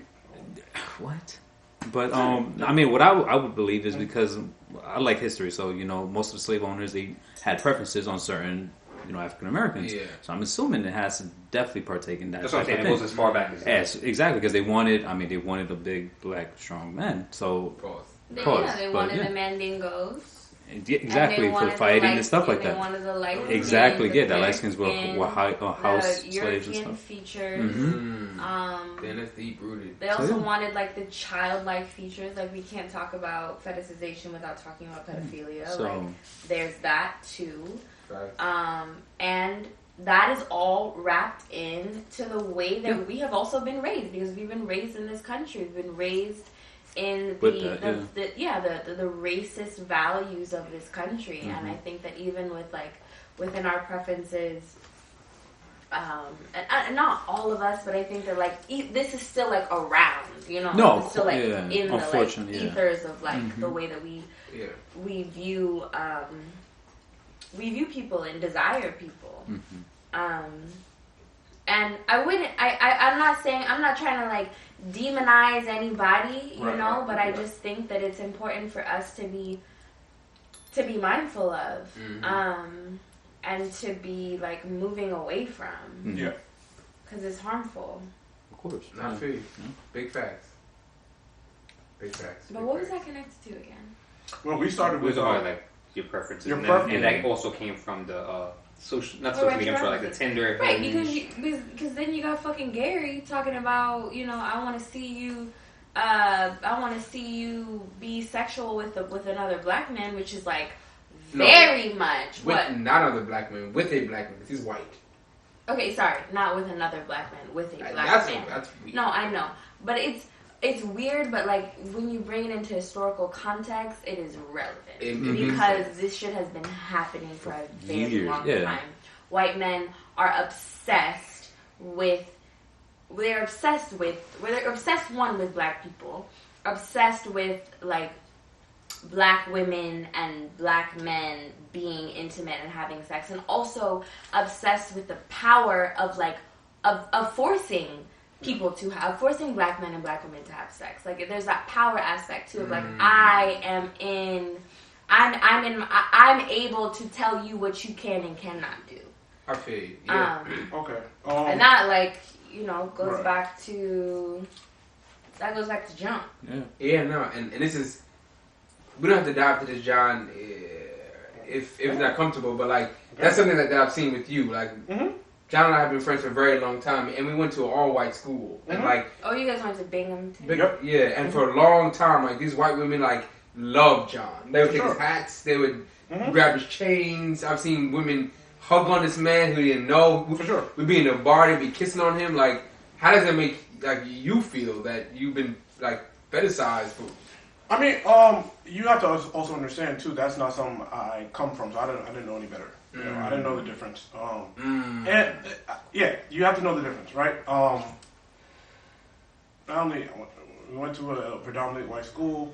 First year I played basketball, so you seem like an easy target for women that have something they want to try out. Yeah, I mean, you're 18, 19 years old, you don't know no better. You do what you got to do. You keep it pushing. But as you get older, you start to know the difference. And I think when you're at that age too, everybody's learning. Okay, I learned that I don't like to feel this way. As women, I think too, women in general, they start to learn things about themselves too as we're getting older. 18, 19, 20, you're starting to learn about yourself like, okay, I don't like to be treated this way. I think that's why you see women at that age go through the most disrespectful, toxic times in their lives. And that's why, as men, that's why it's so crazy when older men get with such younger women, because at 18 to 21, you have no idea who you are. You're a baby. As much as we want to act like it, we have no idea who we are. We don't know shit, think we do. And same thing, as men, you don't know the difference. You don't know better. A lot of those women that may have been fetishizing me at that age may probably at this age hate black people. A lot of them hate black people. That's serious. Yeah, they do. You might follow them. Now they are Trump supporters. They because they have no idea who they were at that time. because it didn't affect them financially. It didn't affect their socioeconomic status. Nothing. When it comes to the real world and certain things affect you, you start to see who you are, especially when money's involved. So now it's like, oh well, this Trump doctrine or whatever's going on affects my dad. So now I fuck with Trump and I hate black people. Everything is always connected that way. Yeah. So you start to learn as you get older, and once I get older, you learn to learn who's an ally, who's not. I promise you, all these racist white women have fucked 2 to 3 black men because they just want to see what it was like. I already know what it is. That's crazy to hate a whole damn. And it may to them it's not even hate. It's, I mean, curiosity. No, it's not.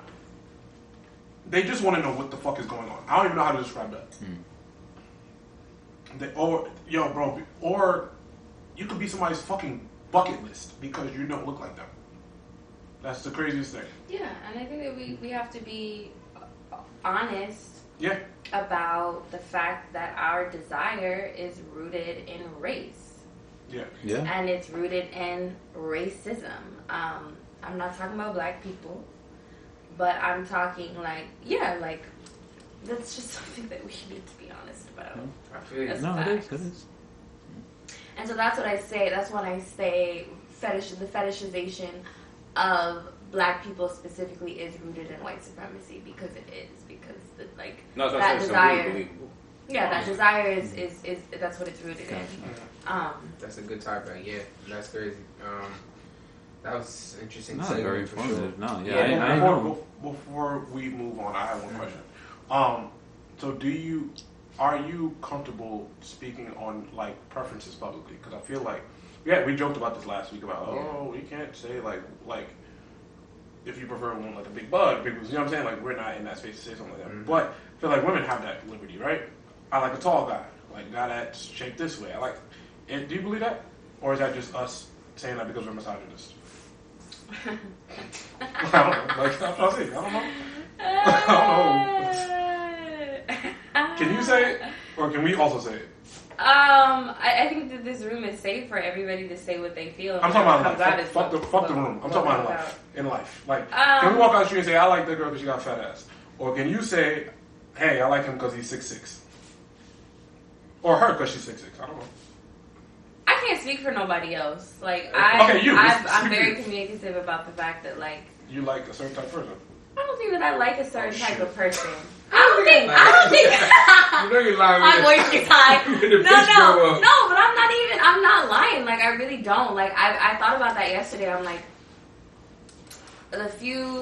I've dated some actually ugly people. Holy shit, I did not see that. I have. And there's nothing, there's nothing wrong with being ugly. I'm just saying. Holy shit. There isn't. Okay, let me say this. What's just unfortunate is that one of them may be listening, and because you didn't specify, now they got to sit at home and wonder, like, damn, what you talking about me? Hopefully they don't even know this podcast. Hopefully they do. No offense to you, but hopefully they do. Right, I mean, have a large demographic, but $48,000. That shit was alright, but yes, continue. I don't know. Yeah, so I think that I fall in. What's the definition of somebody that falls in love with someone's mind? It's like what? Jesus Christ! I'm gonna have to believe a lot of shit. People are like, Walter is just a guy. You know what I'm saying? Walter is just a guy. Also, I'm trolling. People don't understand I'm trolling. But that's what makes it funny. I know. But she's out here being PR. Chinasa, she is lying. If the person, I'm not lying, and don't come for me. Is below a certain height, she immediately writes them off. I am literally in love with someone that is 5'5". Wait, do they know this? Are you proposing? This is not the platform for that. Baby, I love you. Holy shit! All right, somebody write this shit down. Okay, somebody write this shit down. Listen, continue to bigger people. Yeah. No, but I love this. Respect. It's respect. I don't know, but yes. No, I'm gonna be honest. So yes, I do definitely have a quote-unquote preference for taller people. When I'm out in the world, I'm not looking at shorter people. But when love comes into the picture, all that shit goes away. And I see someone, and I feel someone, and I understand someone, and I'm like, this is it. For who they are. Correct. For who they are. Which is beautiful. But beautiful, but the real... But... Yeah, go ahead. Sometimes... I'm like, you could be a little taller. Oh, God. With some Timbs or something. And I just gotta, I'm gonna just be honest. Which is cool, but I think John's question, and John, correct me if I'm wrong, it was, do men have the same liberty to point out physical attributes that we find attractive and our preferences that women do? Like, women all the time, from my experience and from social media, they have very strict, they have to look a certain way, certain hairstyle, beard. Y'all live the same way. What are you talking about? Y'all live the same way. Light skin, long hair, curly hair, big ass. Yes, but I'm saying tiny waist. Like, what do you mean? That's like all in popular culture. Yes. Y'all have preferences regardless. Yes, so what do you mean? Do men have that same liberty to vocalize that the same way? Y'all. Like, we what do you mean? You don't have a liberty. Like, you don't need liberty. Like, are we able to say it? Yeah, like, y'all say it all the time. If men go online and say, I like a woman for a specific attribute, it's seen as nasty, it's seen as grimy, but if a woman, and again, this is just plain devil's advocate, goes on social media and points out a physical attribute of the man, women fantasize about men in gray sweatpants all the time, which is just my dick in sweatpants. So and that's acceptable online, but if a man points out something about a woman's body online, it's seen as... You're talking about like the double standard of what it is? But there isn't, though, because there's no double standard. Okay. It's tough. Double standards are the wrong word because... It's like, I don't know, like... I believe years ago, it was like the machisto-ist of society reigned crazy. Yeah. So now... It's different. Mm-hmm. I believe we don't have the liberty at all to say it because it's wrong. That men don't have that, you're saying? Men have that liberty. It just depends if you care to have the conversation after, if someone chooses to come back what you're saying. Same thing. You know, and I would agree with that. I would agree that you do have the liberty to say that, but you need to then be willing to have a larger conversation. Because there is a larger conversation to be had. And that's if someone chooses to react to what you're saying. Yes. But then, you know, because then there's like the annoying ass man. And, you know, I would say that it's similar to the annoying ass white person. Of like...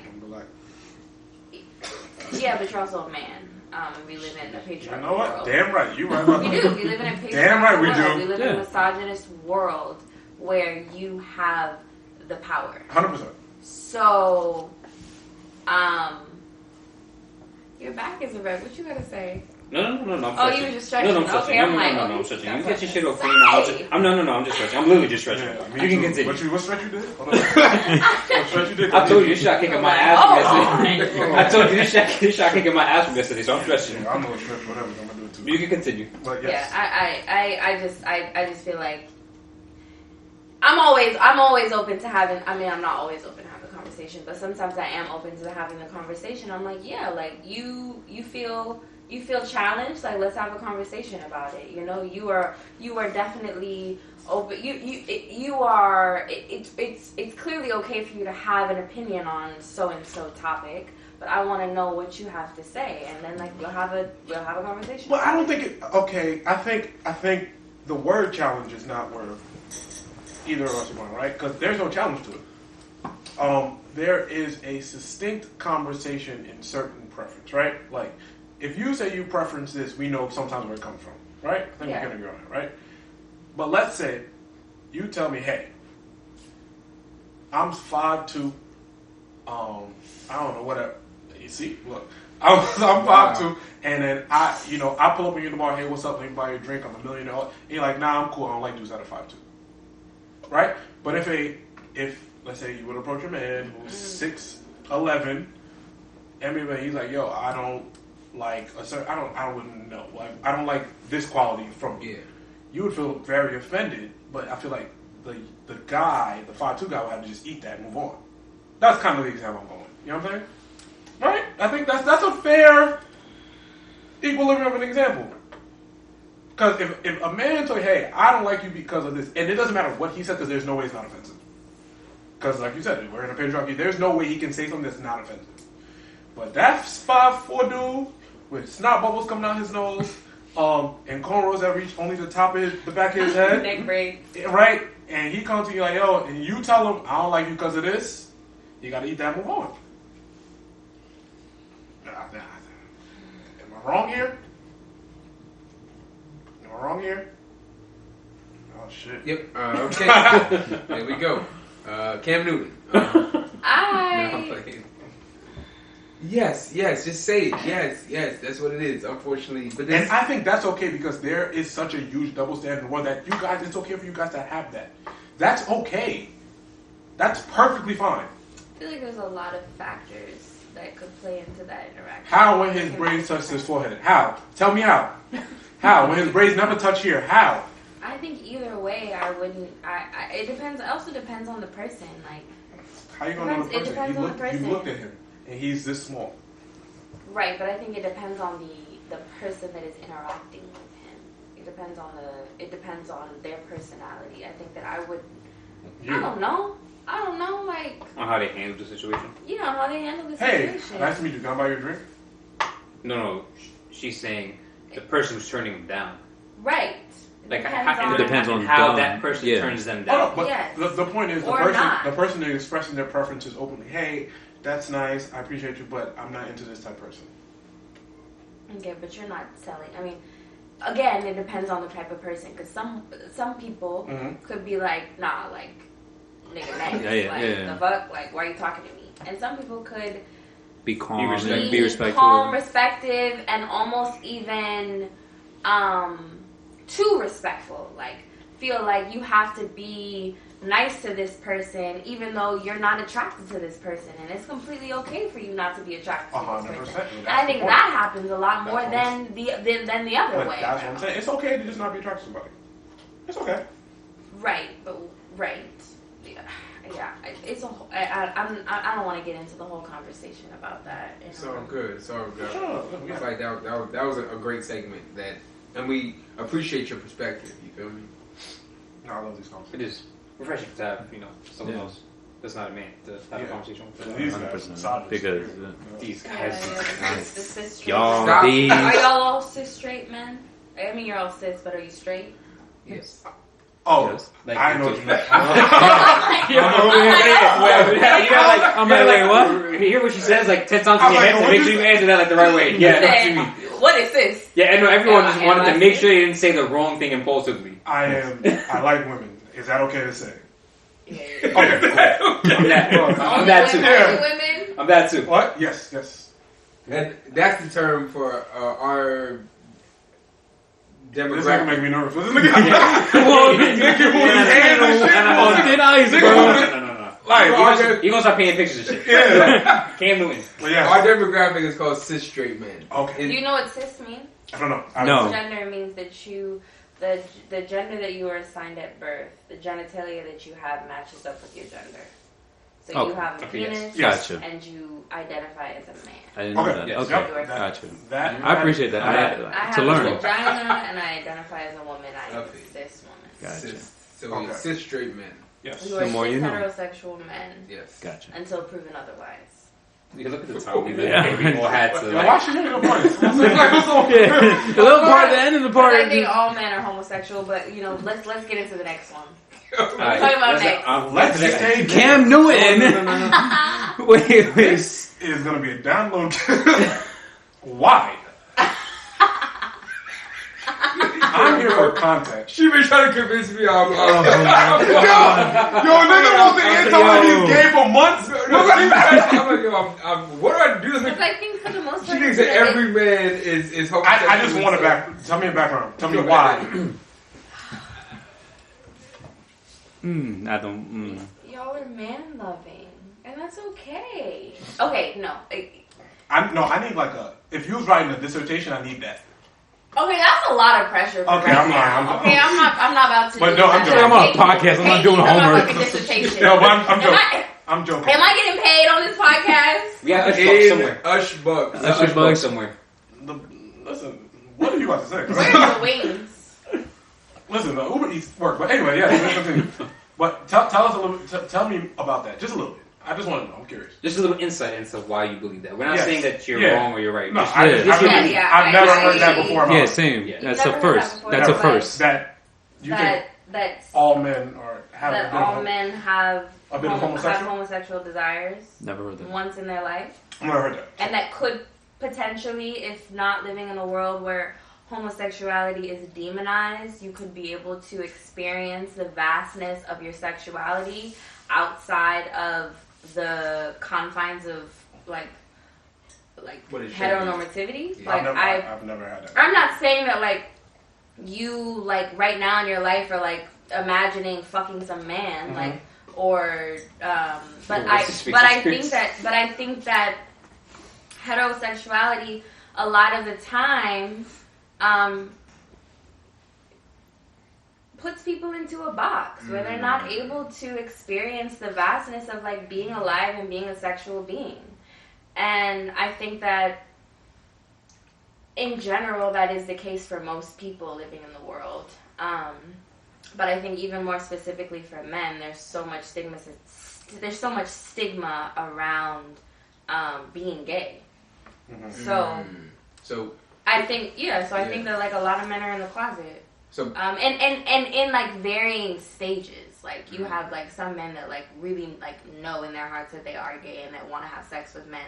And not like quote unquote I'm gay, but like you just like why can't we just live in a world where like you just may want to like meet somebody and you may want to be intimate in a certain way. You may not even want to like go the full way. I just feel like I want to live in a world where people can express themselves and love who they want to love.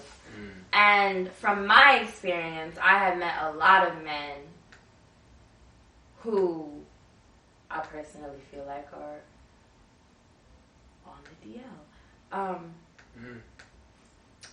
And so, yeah, I just wish. I mean, do you guys feel that? Do you guys feel like?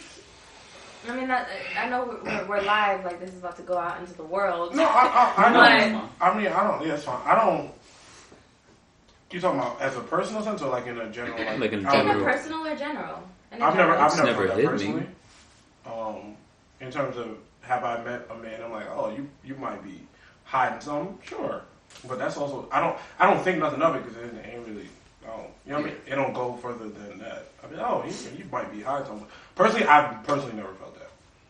I'm not dissuading anything. I don't dissuade anything you're saying, but I've never personally felt that in my entire life, ever. You know what I mean? But also, like I definitely met a guy like, man, I wish you just tell us, bro. We know what's up.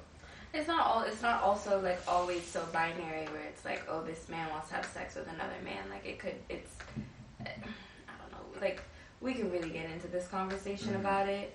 And I think even like in the episode in P-Valley, or not in the episode, but like in P-Valley, everybody's watched P-Valley? Yes, I have. I have an idea of what it is, especially like trailers of it and stuff like that. I don't know. There's just like such a vastness of queerness that I just wish that people could experience outside of just a man and a woman. Like there's so many other ways to express and interact with people. Intimately and platonically. Facts. I mean, and I think that heteronormativity makes it so that people are guarded from that or afraid of it. And I'm not saying that like that means that everybody is gay, but I think that everybody is gay until I think that if we didn't live in a world where people were like you have to be with a man or you have to be with a woman, I think people would be free to be themselves. You think that still exists very prevalently now? What does?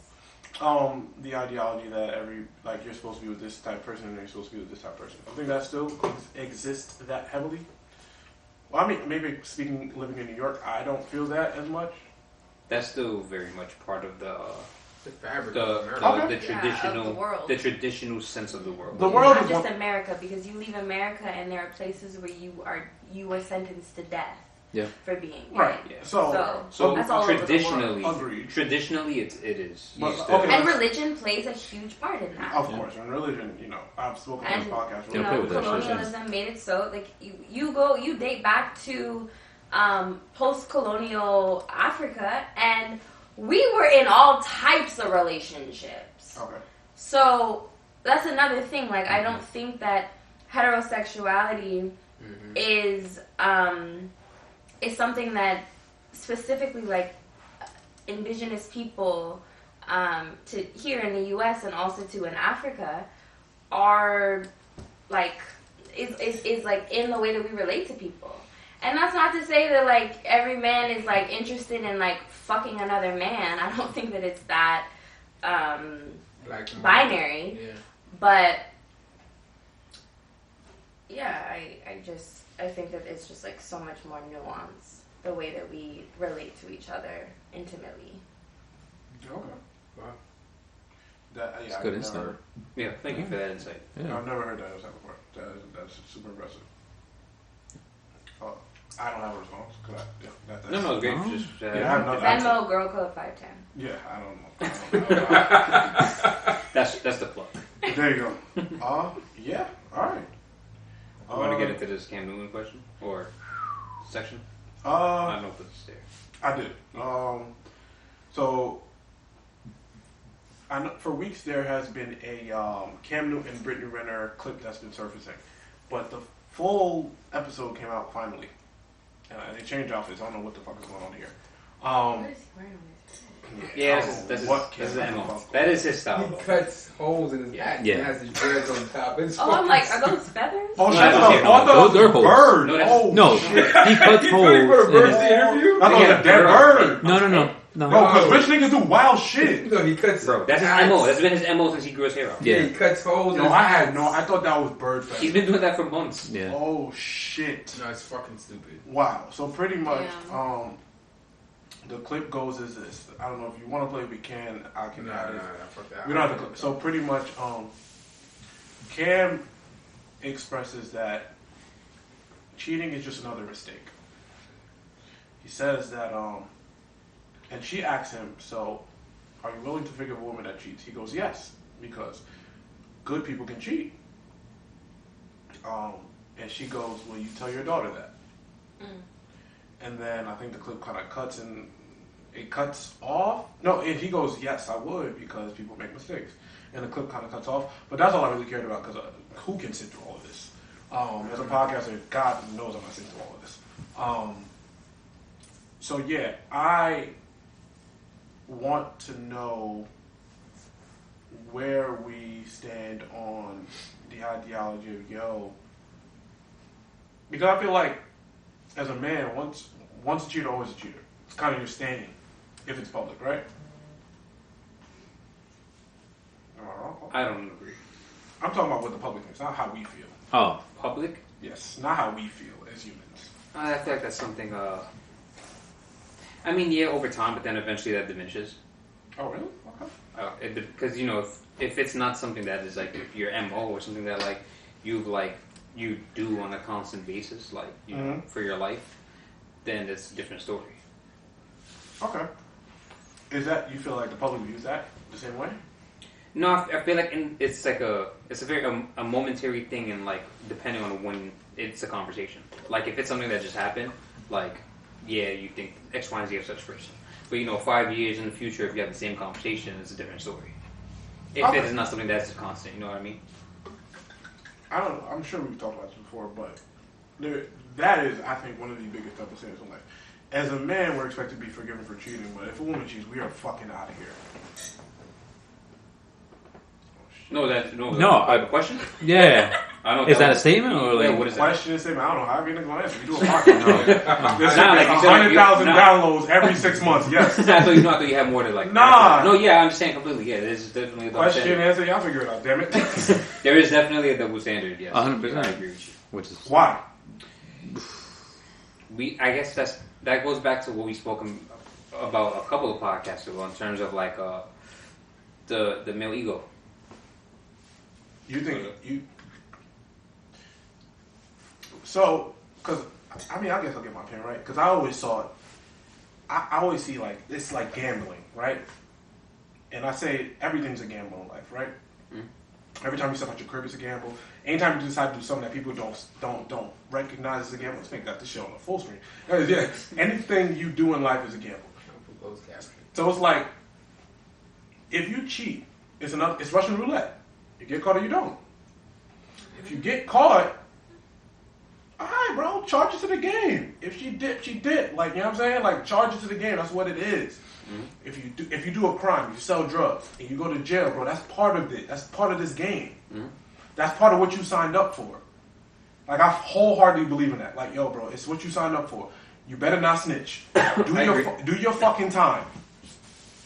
Do your fucking time and shut the fuck up. Don't rat. Don't do nothing. Yeah. You know what I'm saying? That's how I usually feel. That's how I feel about shit like that. That's all it is. Anything that's a gamble, bro, that's what it is. So, and it goes the same way with her. If I catch you, bro, it's over. Sorry. Is that a fucking Mickey Mouse Clubhouse? Fucking. I'm sorry, guys, we'll put this clip up when we post the promotion clips, but I don't know what the fuck Cam got. Bro, what the fuck? This nigga got a custom starter jacket, was open from the top to bottom. Wait, look at the full outfit real quick. Please show the. He has a lot of money, so I can't say anything. That's true. Yeah, he's getting a lot. Look. They had the knee-high pants. Yeah, and his pants stink. I don't know why. I'm sorry. No, he stinks. Okay, the hat stinks. Look at the hat. No, that's a feather, though. That's his hair. No, it's not. It's a hair, bro. That's his hair. I'll lose money saying it's on. I don't care. Yes, you will. Those are dirt marks on his hat. Look at his heart, bro. Ugh. And he cross-eyed. Okay, you hate this nigga. We can't say. Can we say that? We can't say that. You hate this nigga. I really don't. We have to hire HR. I gotta hire HR. At this point, I don't know what we can say. After this episode, I'm hiring someone to tell us we can't. Do not know. It works. Because I have no idea. Thumbs up and thumbs down. Yeah. Be like, yo, you know what? It's time for an intern. Yeah. Dead ass. Yeah, no, that's definitely. But I agree with what you were saying. I agree with your sentiments. Do y'all? Do you feel like all of it's a gamble and you gotta deal with the consequences? Yeah, of course. Yeah. I mean, you get You deal with the consequences. Yes, 100%. You make your bed line it. Exactly. You can't feel like, oh no, like no, why? You can feel however you want to feel. Yeah, no, but I lost. Exactly. Okay. But you gotta bite that bullet. I fucked this shit up, and now whatever happens. Exactly. Whatever happens, happens. Yeah. You reap what you sow. Exactly. You reap what you sow. Mm-hmm. Whether it goes in a positive direction or negative direction, that's upon the other person. But you gotta just, deal with the consequences of what it is. And then also sit with like why you wanted to be with other people in the first place. Like, do you actually not want to be with this person, or like? Then that's when it becomes like logical. Exactly. It's like people that like go on dates when they're in a committed relationship. Like that is sick. You know, like because then if it becomes a constant situation, then it's like, do you believe in a monogamous relationship? Or do you actually genuinely not want to be with this person? Exactly. You know, like, fuck monogamy and polygamy. Like, do you actually just not fuck with this human being in this way? You can want to be this one person's friend. Maybe you want to, like, kiss and touch a couple of times. Maybe, or do you really want to meet other people and find somebody that really fits? Mm-hmm. I mean, that's the biggest issue. I always say, listen, if you're going to cheat, please just do it random, and then don't embarrass your partner, and they don't gotta find out. Once you start doing a whole other relationship shit, that's a whole different ball game. What do you feel about somebody that has cheated and like has been in relationship with other people while they're in a committed relationship with one person? Like, and so now they're like, relationships at the same time. right? And now they're like, I don't want to be with these people anymore. I want to commit to this person. Do you believe them? What do you do? Like, should they leave or should they stay and not communicate that they've been with these other people? So you gotta take the off the let me understand it. So it's like there's somebody that's on the side. They're not involved. There's a relationship and somebody's on the side of it. Yeah. And then they want to get in a relationship with you. No, wait. No. Other people on the side. I no longer fuck with these people on the side. I'm gonna stay with the person that I'm committed to. Oh, okay. And I have side people, but I want to be in a relationship with you. I think that's the simplest choice. That's the simplest choice. Do you feel like you should communicate with the person that you're committed to that you've been with other people? I mean, if you're currently with them, are you with me? Yeah, if you are, but you say, fuck it, I was wrong, I want to make a change, I want to be with one person, do you think the right thing to do is to let your partner that you're choosing to be with know that you were with other people previously while you were together? Or just cut it off? No. I mean, I don't think that until we acknowledge that commitment, it's none of my business. I don't think that's any of my business. Like if she, okay, let's paint a picture, right? Like what I like to do. So let's say I got my girl. She had, while we started talking and started dating, she was dealing with other dudes. Cool. Yeah. Once we decide and we speak to each other, cause I'm big on let's make something firm. I'm not with the shit. Hey, it's me and you. You don't got what nothing to do with me. Cause if I wanted to know what I should have asked. I shouldn't wait for you to have to tell me. If it's week 2 and I have that question, that's why I always hate too when people are like, oh, I have to wait to act. No. If it's week 2 and you have this question, ask it. Hey, are you dealing with somebody else? Yeah. Yes. Okay, well, I'm not into that right now. I want to be serious right away. So open communication. Yeah, let's just communicate. If you wait 6 weeks, don't ask what I did 6 weeks ago. As me, if I'm a man, don't ask what I was with. When I decide to be with you, then it counts. Then we here. Then we, you know what I mean? Yeah. Even delving into, I'll talk about my own relationship, right? Like, when we decided, she had looked me down my face and said, yo, listen, whatever you did before, while we started, has none of my business. So the same thing to her. That was a very open community, like, yo, that's none of my business. We cool from here on out. Me and you, that's it. And that's how you gotta do it. Not how you have to, I'm sorry. But not have to, but that's how I function. Whatever you did before I was around don't got nothing to do with me because I don't know who you were. I don't know what you was going through. I don't know what shit was in your life, and I am not the person to judge that neither. Low key, you know what I mean? Because when you have somebody, usually when you have people that have that impactful in your life, they usually change your life. Or they usually change how you function. They usually change how you think. So that shit don't got nothing to do with me. Leave me alone. I don't want to know. These niggas usually like letter dissertations about what their girl did before. I don't want to know. I am cool. Leave me alone. I don't stress me out about do you stuff with 18 months before me. I don't care. What the fuck they got to do with me? Oh, no, please. I'm begging not to know, actually. So, oh my God. Because if I run into him, because male ego is so fragile. Everybody's ego fragile. We fragile. Men are fragile as shit. I run into dude, I might have a bad day. And he might not make it home because I have a bad day. Yeah, allegedly. So, I'm just talking about like, call him an Uber or something. No, cool. That's good. This is... All right, that was interesting topic. That's not what the music's really all about. Yeah, nah. Y'all didn't listen to Down to 2. We talked about it already. No one did. Well, I saw the live stream, but not the actual. Well, not on the stem player, We saw the live stream when Kanye got upset. It didn't come out on the stem player. Nothing came out. Through the mic and the performance. Nothing actually came out. Even on the stem player, nothing came out. That's funny. It's normal. We got Meek Mills complaining about his contract, which is standard. Also normal. Yeah. All these niggas do that shit. He didn't he do like a business deal with Lil Baby and Jay-Z? Yeah, they bought Mitchell and Us. Yeah, the hats. There you go. They bought 25% of it, I think. Because I think Fanatics bought the other portion. I'm not sure, but I mean, the headline said they bought it for $250, which makes more sense that somebody else is involved because it's definitely worth more than $250 million. Yeah. So, I mean, no matter what they bought, what percentage they bought of it, it's cool. It's still ownership, yeah. Ownership and it's cool. It's cool. I think that's cool. And it's something that is involved in black culture, so I think it's cool. I respect it. So, shout out to them. No matter what they did. Dirk and Lil Baby have announced their albums. Okay. It's cool. It was, yeah. Wait, what? Look on Twitter. Why is Dirk saying? No, like, okay, like, I'm looking forward to it, but it's, like, not much to talk about. Dirk drop album every, like, couple months. And it's great music. I listen to Dirk. I'm going to tell you something. I like Dirk's projects. I'm going to tell you something. Dirk's last few songs, I'll tell you something. That aha shit is hard. Dirk ain't missing a minute. That aha shit is hard. Goes to that. Lil Baby like Parsley right now, so he on everything. I like Lil Baby, but I've also said like Lil Baby, he's starting to feel the effects of trying to be the superstar that he's not. Wow. I feel like his next project will let us know where that's. I mean, I'll let y'all. I already know. He's not them. and it's been clear these last few months, he's not them. No one's them. Stop saying that, bro. No one is them. He's the next generation of them, but this No, he's album, not. I'm telling you, he's not. I believe he is. But this next album Who? will be the Baby or Lil Baby. Come on, Lil Baby. He's the next generation of the Mount Rushmore. No, he's not. In my opinion. Little Baby I feel like he has is potential. not those guys. Simple. No one is those Yeah, guys. no one He's is the those next guys. No, but generation. there will be at some point The next guy. the next generation of Yeah. those guys. And I we think- had Nas, we had Jay, Yeah. we had Big, we had these guys. With Kanye, and then we have Drake, Kendrick Cole. Yep.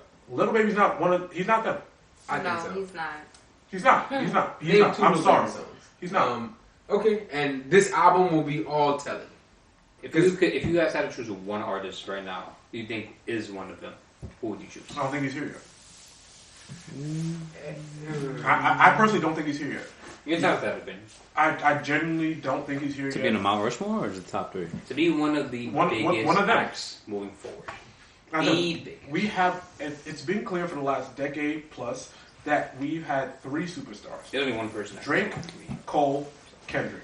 And no one has jumped in that. No one has snuck there. Every time somebody gets close, it's like, it's not you, man. And I think Lil Baby had this last year or two to do that because these guys have relaxed. Kendrick ain't dropped music since I was born. Like, you know what I'm saying? Like, you know what I'm saying? Like, so these guys have given all these guys the opportunity to rap and be better, and they have not because they're not them. Okay, we'll see. Next album's still a lot for a lot of artists, but who are you thinking, Derek? Jack Harlow. Oh my God! You stopped me for that. Throw the mic like Kanye did. Why not? Jack Harlow is literally every music, even every label's dream. And Yes. I'm gonna tell you I why, agree. because Jack Harlow will never be able to demand what these guys can demand because he's not them. That's just my opinion. Maybe I could be wrong because I'm open to be. I want to be wrong because I'm looking. I want it. I'm looking for it. And I'm gonna tell you niggas something too. Let the camera. All you niggas trying to push this Baby Keem shit. It's not happening. Yeah, no. You're not tricking me. Sorry. No. It's not good. We don't like that shit. Fuck. I want to say Meek, but I know, Jesus. I'm sorry. I know this it's been very troubling with, he needs a PR and he needs a lot of help, but I feel like Meek can honestly possibly be in that top 3. I'm not, though. I'm not. Because mad at you saying Meek, you can't diminish. I've been a fan of Meek since Flamers 1, 2, Meek and is also 3. not a bad album. I've been a The fan. last one? It wasn't a bad album. It wasn't his best. It wasn't as good as Champions, but Yeah. but I've been a fan since his mixtape days, since he had fucking The braids. Flame. Yeah, but it's just he just needs help.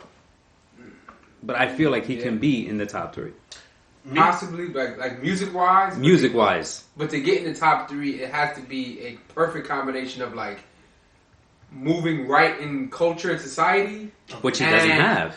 and He needs music. help. Yeah, I know. you what you feel me? mean. Rest in peace, people lost, but You don't Travis think- was you on don't that think- path, You don't but, think but now that's gone. you don't think Jack Harlow fits in that criteria? Jack Harlow I can moves in society very well, but his music, He's getting all the quotes. His last album was really fucking. no, I can it was really His good, debut but album was Agreed. it was really good, but I don't think he commands the attention and respect from the industry. We're not talking. Ye just shouted him out. Yeah. And to the point Yeah, that but in the also- same week Ye brought him out. No, I know. Yes, he's moving in the right direction, but in my opinion, there's a Drake level went of to his concert. yes, but there's a level of respect that the industry has to give you, and I don't think, unfortunately, because in What my respect?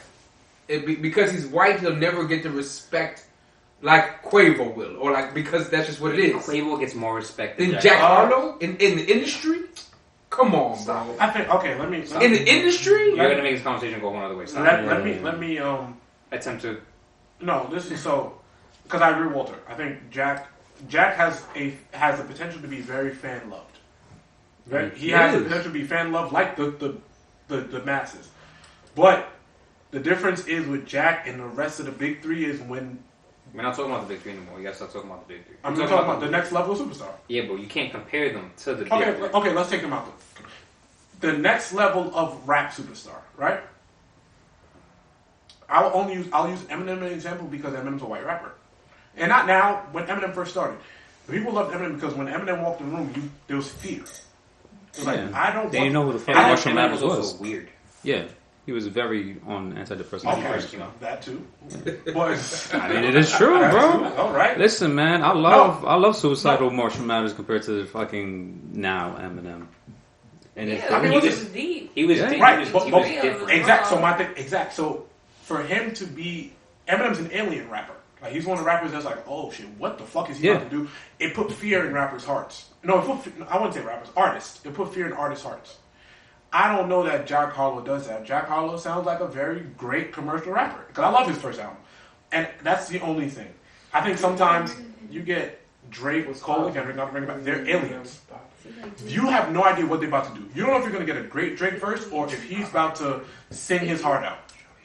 Cole, I don't know if he's going to get... Well, Cole hasn't rapped bad in years, but what Cole did on the Benny record, it's like, holy shit, I did not know. What's the views on the first video?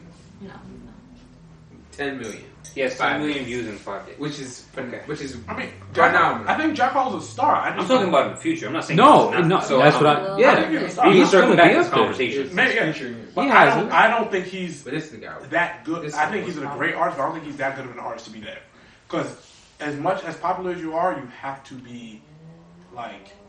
Drake wasn't that when his first album came out. What you mean? When Thank Me Later came out, Drake wasn't commanding attention when he woke up. Yeah, but Drake commanded attention was so far gone. The industry stopped. The world went.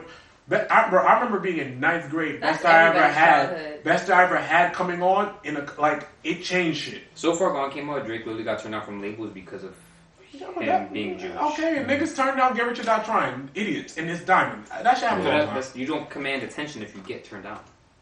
What do you mean? How do you command attention if you get turned down by a label? But labels get it wrong every day. But I'm speaking to you. But I'm talking about you saying commanding attention. Yeah. We're not talking about the potential. Labels, executives are stupid. Basketball-wise. Every day. Executives are really dumb people. Like, they're not the smartest people on the planet. And that's why we need more people that look like us in executive chairs. But that's why you see certain executives get praised. The L.A. Reid finding Usher. You know what I'm saying? Like, there are people that you have to pick. You have to find people. That's a talent, bro. Walter, Right. I don't know what's going on. Walter, shout out to Drea one more time. What is it about me for? You put on the screen. But yeah, I think label execs get it wrong all the time. We'll circle back to this conversation. I don't think that. I think if anyone has potential out right now to be in that conversation in the future, Jack Harlow's one. I can see why. We'll see why. I can see why. I feel like because he's came into the game kicking. We haven't met yet. I haven't met him yet. I haven't seen it yet. Before Roddy Ricch's second debacle, I would have maybe thought him. Oh yeah, no, yeah, Roddy. All right, yeah, Roddy. You're saying period a little too emphatic. Because I am though. I really. The last album sucked. I fucking love Roddy Ricch. Oh, what do you think about the second album? Or why do you think it's that bad? Because it's not. Come on. Why do you think it's that bad? I didn't. You didn't think it was bad? What is your musical preference, if you don't mind me asking? What is my musical preference? Like, what do you like to listen to on a regular basis? If you listen to music on a regular basis. I honestly listen to a lot of reggae music. Mm-hmm. And I listen to a lot of old school rap and a lot of old school 80s, R&B. 90s. Yeah. So in terms of like new school or new age shit, my only understanding would be like Drake, J. Cole, and Kendrick Lamar, period. That's the difference. The Kendrick Lamar, period. You don't even have to listen to music to know those are the guys. Yeah, also I don't know. No, I agree. You know what I'm saying? I don't know who the next of those people that have that impact are. I don't see it. You gotta see in 10 years. Yo, Walter, you really gotta like shit. But is it this?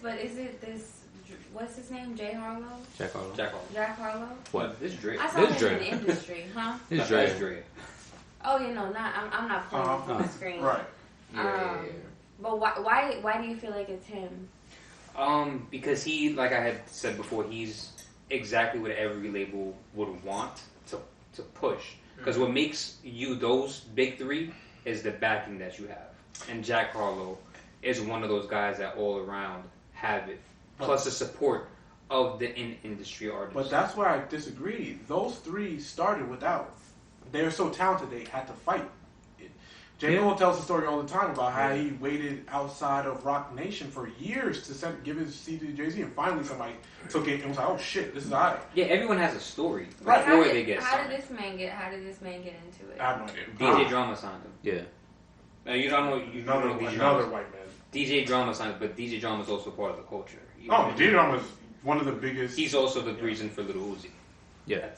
And to me, that is the two people the that Little come to Wayne mind. mixtapes. You know what I'm saying? Like he's the two people that come to mind that can only be the next Mount Rushmore would be Tyler the Creator.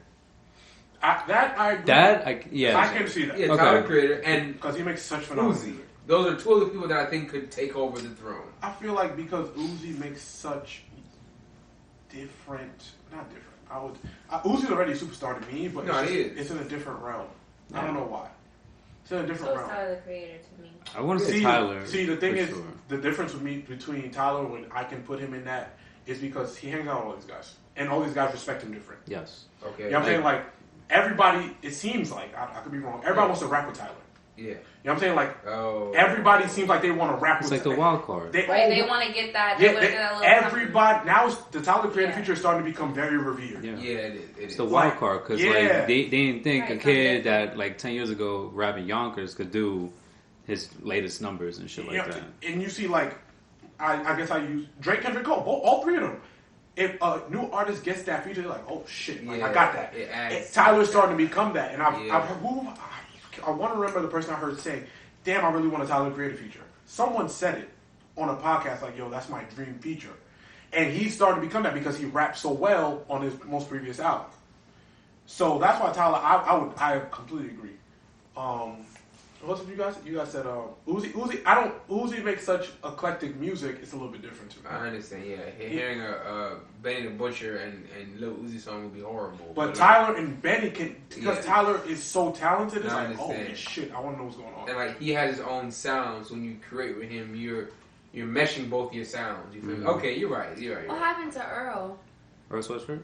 He had to step back. He sabotaged his own career because he didn't want to be famous. He just put out an album you can't hang out with girls. I've been very closely watching his career. Because that's he did it on purpose. I really fucked he did it because he can rap, but he puts out the weird ass music because he doesn't want to be famous. Like he was going through it a little bit too with his family too. I think Earl is a writer by nature, 100%. Honestly, and I think that's one of the reasons why I fuck with his music because I'm like, oh, this man is like it's deep. Earl Sweatshirt like. That's why it's weird and like a little offbeat. His last two albums, that shit sounds like a robot having sex. I be listening with Gary from fucking Bumble. Yeah, them shit stink. It's horrible. I don't know. It's really bad. And they badly. I can tell the bad lyrics from the production. I'm like, the production is just gay, bro. Shit. Yeah, bro. But I don't know about his latest album. That shit stink. I'm gonna play that. It's really bad. Like it doesn't sound like music. It sounds like SOS Morse code. Like it's fucking weird. Not Morse code. But it's all good. We got Lil Baby. We got that. We got All-Star Weekend. We can just breeze over it. Yeah, we can breeze it. The dunk contest sucked. That shit was trash. The fucking 3-point contest was cool. It was alright. Son, I didn't think what's his name? Carl Anthony Towns? Yeah. Yo. Yeah, no one picked him. Yo. He was plus 50. I picked Drake. Yo. See, y'all plus 50. Y'all said I was plus a FanDuel addict. I was a gambling addict. 1,500? You put $1 in. My fault. But yeah. Oh my god. Wait, you said you put $1,500? No. I was gonna go with Trae Young, which was plus 300. We talking about FanDuel, everyone if y'all don't know, but so yeah, Carl Anthony Towns was plus 1,500 on the 3-point contest winner, and yeah, no. Damn. Yeah, I would have never guessed this. I didn't bother. I didn't like when you was like, bro, I didn't bet. But no, it's just it was alright. The dunk contest trash. The dunk contest was so bad. I want to do some. I want to talk statistics. This was the lowest dunk completion rate in dunk contest history. This is the lowest talented artist ever in history. Yeah. This was the first dunk contest where. Both of them. It sucked. It was the first time in dunk contest history where every player has at least missed their first dunk once. trash. Why the fuck are you on the NBA? I would like to say we got to figure this thing out because this is terrible. Son, because niggas don't care. Yeah. The stars don't care. The stars don't care. This is what I said last episode. If you're a star, you get 7 days off. Time to fucking shine. If you only play the All-Star game, you play the game. If you're not LeBron and them, you don't gotta play the whole game. Play the game, and then the next 6 days you get off. It's like having a job. You get a 7-day vacation. No, I'm not doing any of this extra shit. I'm in the crib sleeping. No. Fuck no. There has to be more incentive for the stars to do it. They have to put $1 million on the line. Winner gets $1 million. No, they're not not do that. Fuck that. That's how you have to do it. Winner gets $1 million because, bro, this is my only day to rest. This is my only week to rest. I'm not doing this. Said last week. Shit is trash. Yeah. So, Nobody cares about the dunk contest. there's that. Yeah, I'm no, still names. you know. Bro, I went back to watching the 2016 dunk contest like twice. They were literally Back to better back. dunks. They were literally better dunks in the All-Star game. Yes. Shout out to my lady. She was covering the All-Star game. Facts. She was there. Shout out to her. Busy eventful week. Yeah. Getting all the coverage. Yeah, shout out to her. She did a great job. She didn't know what was going on. I shouldn't say that. But yes. Fuck that. That's a She job. just looked very excited to just be in the same vicinity as Michael Jordan, which is completely She did interview Dominique Wilkins, Clyde Drexler, and Dikembe Mutombo. Wow. So That's shout out right. to her. She did a great job. Shout out to Michelob Ultra for getting her out there. Yeah. The All-Star game itself was cool. Was very That was the only thing I was that was the only That was highlight of the whole fucking thing. Curry was bugging. Son, there's Different, photos. bro. There's Different. photos of Curry taking a shot, and the ball is mid-air, but you know the arc is gonna hit, and he's already like walking down Yeah, bro. the fucking court. Bro, Curry's the greatest shooter, bro, of all time. It's crazy. Even I think Jordan, he recently said that he was like, he plays like me if I was playing right now. Bro, fuck Michael Jordan. The fuck? Who would say that? Yeah, I don't know why he said that. And I also don't. White man about himself. And I also don't believe that. It don't got nothing to do with you. No. Yeah, come on. Steph Curry is one of a kind. No, 100%. Yeah, why are you bragging about himself? Yeah. Mike gambling again. What does Steph Curry just like? And he drinking again. I think the fan dude. Do the six leg parlay. Yo, yeah, that's why he was talking to LeBron. He's like, yo, bro, you got to hit. You see him. Listen, Curry, greatest shooter of all Curry's an time. alien, bro. Shout out LeBron winning 5 in a row. Yes. His team. I don't think. Yeah, he hasn't Roll, lost ever so since it's he's. I'm a Lakers Jesus fan. He's been Christ. tripping, so whatever. Anyway. Closing remark. All right, let's go. Closing words. Bow. First and foremost, thank everybody for listening. Like, subscribe, follow, do all the things you're supposed to do. My closing words, as they have been for the last few weeks, and the sentiment that I'm going to stick with this year is keep going. Do not let anybody tell you that you can't do something, because it's most likely that they just can't do it themselves. Push, keep going, don't stop. Those are my closing words. Who's next? Anyway, I'm gonna piggyback off of that. yes, go ahead. Don't ever give up. That's it. Just don't ever give up. Mm-hmm. You might hit that diamond. Just 2 more paces. Just keep on going. Yeah. Fire. My closing remarks are based off the news about Tom Brady kind of moving into acting now and producing. Like, don't let people pigeonhole you into one brand. Like, once you kind of have success, people want to keep you in that lane. People don't like when you deviate from that. It causes people anxiety or doubt. But if you feel it in your heart, if that's the next step for you, don't let the perceptions of people around you kind of keep you in that box. That's what people want to do. So if you made it, even if you didn't make it, and you want to pivot, or you've been working in a job for a long time, it's time to pivot. Don't let people's perception prevent you from stepping outside the box, because that's just that's only holding yourself back. Mm. My closing remarks would just be take care of yourself and take care of each other. Yeah. I guess, and the show. Yeah. My closing remarks are to be true to yourself. Mm. Truly be true to yourself. Stick to what you believe in your heart. Follow your heart. It's like such a, I don't know. People say it all the time, but it really is such a deep sentiment to really follow what you believe and what you know and what you care about. Because it will never steer you in a wrong direction. Yeah, to everybody, have a great night. Hopefully you get some rest, or, if it's not the night where you are, have a great day. Bow. Let's get it. Mic drop.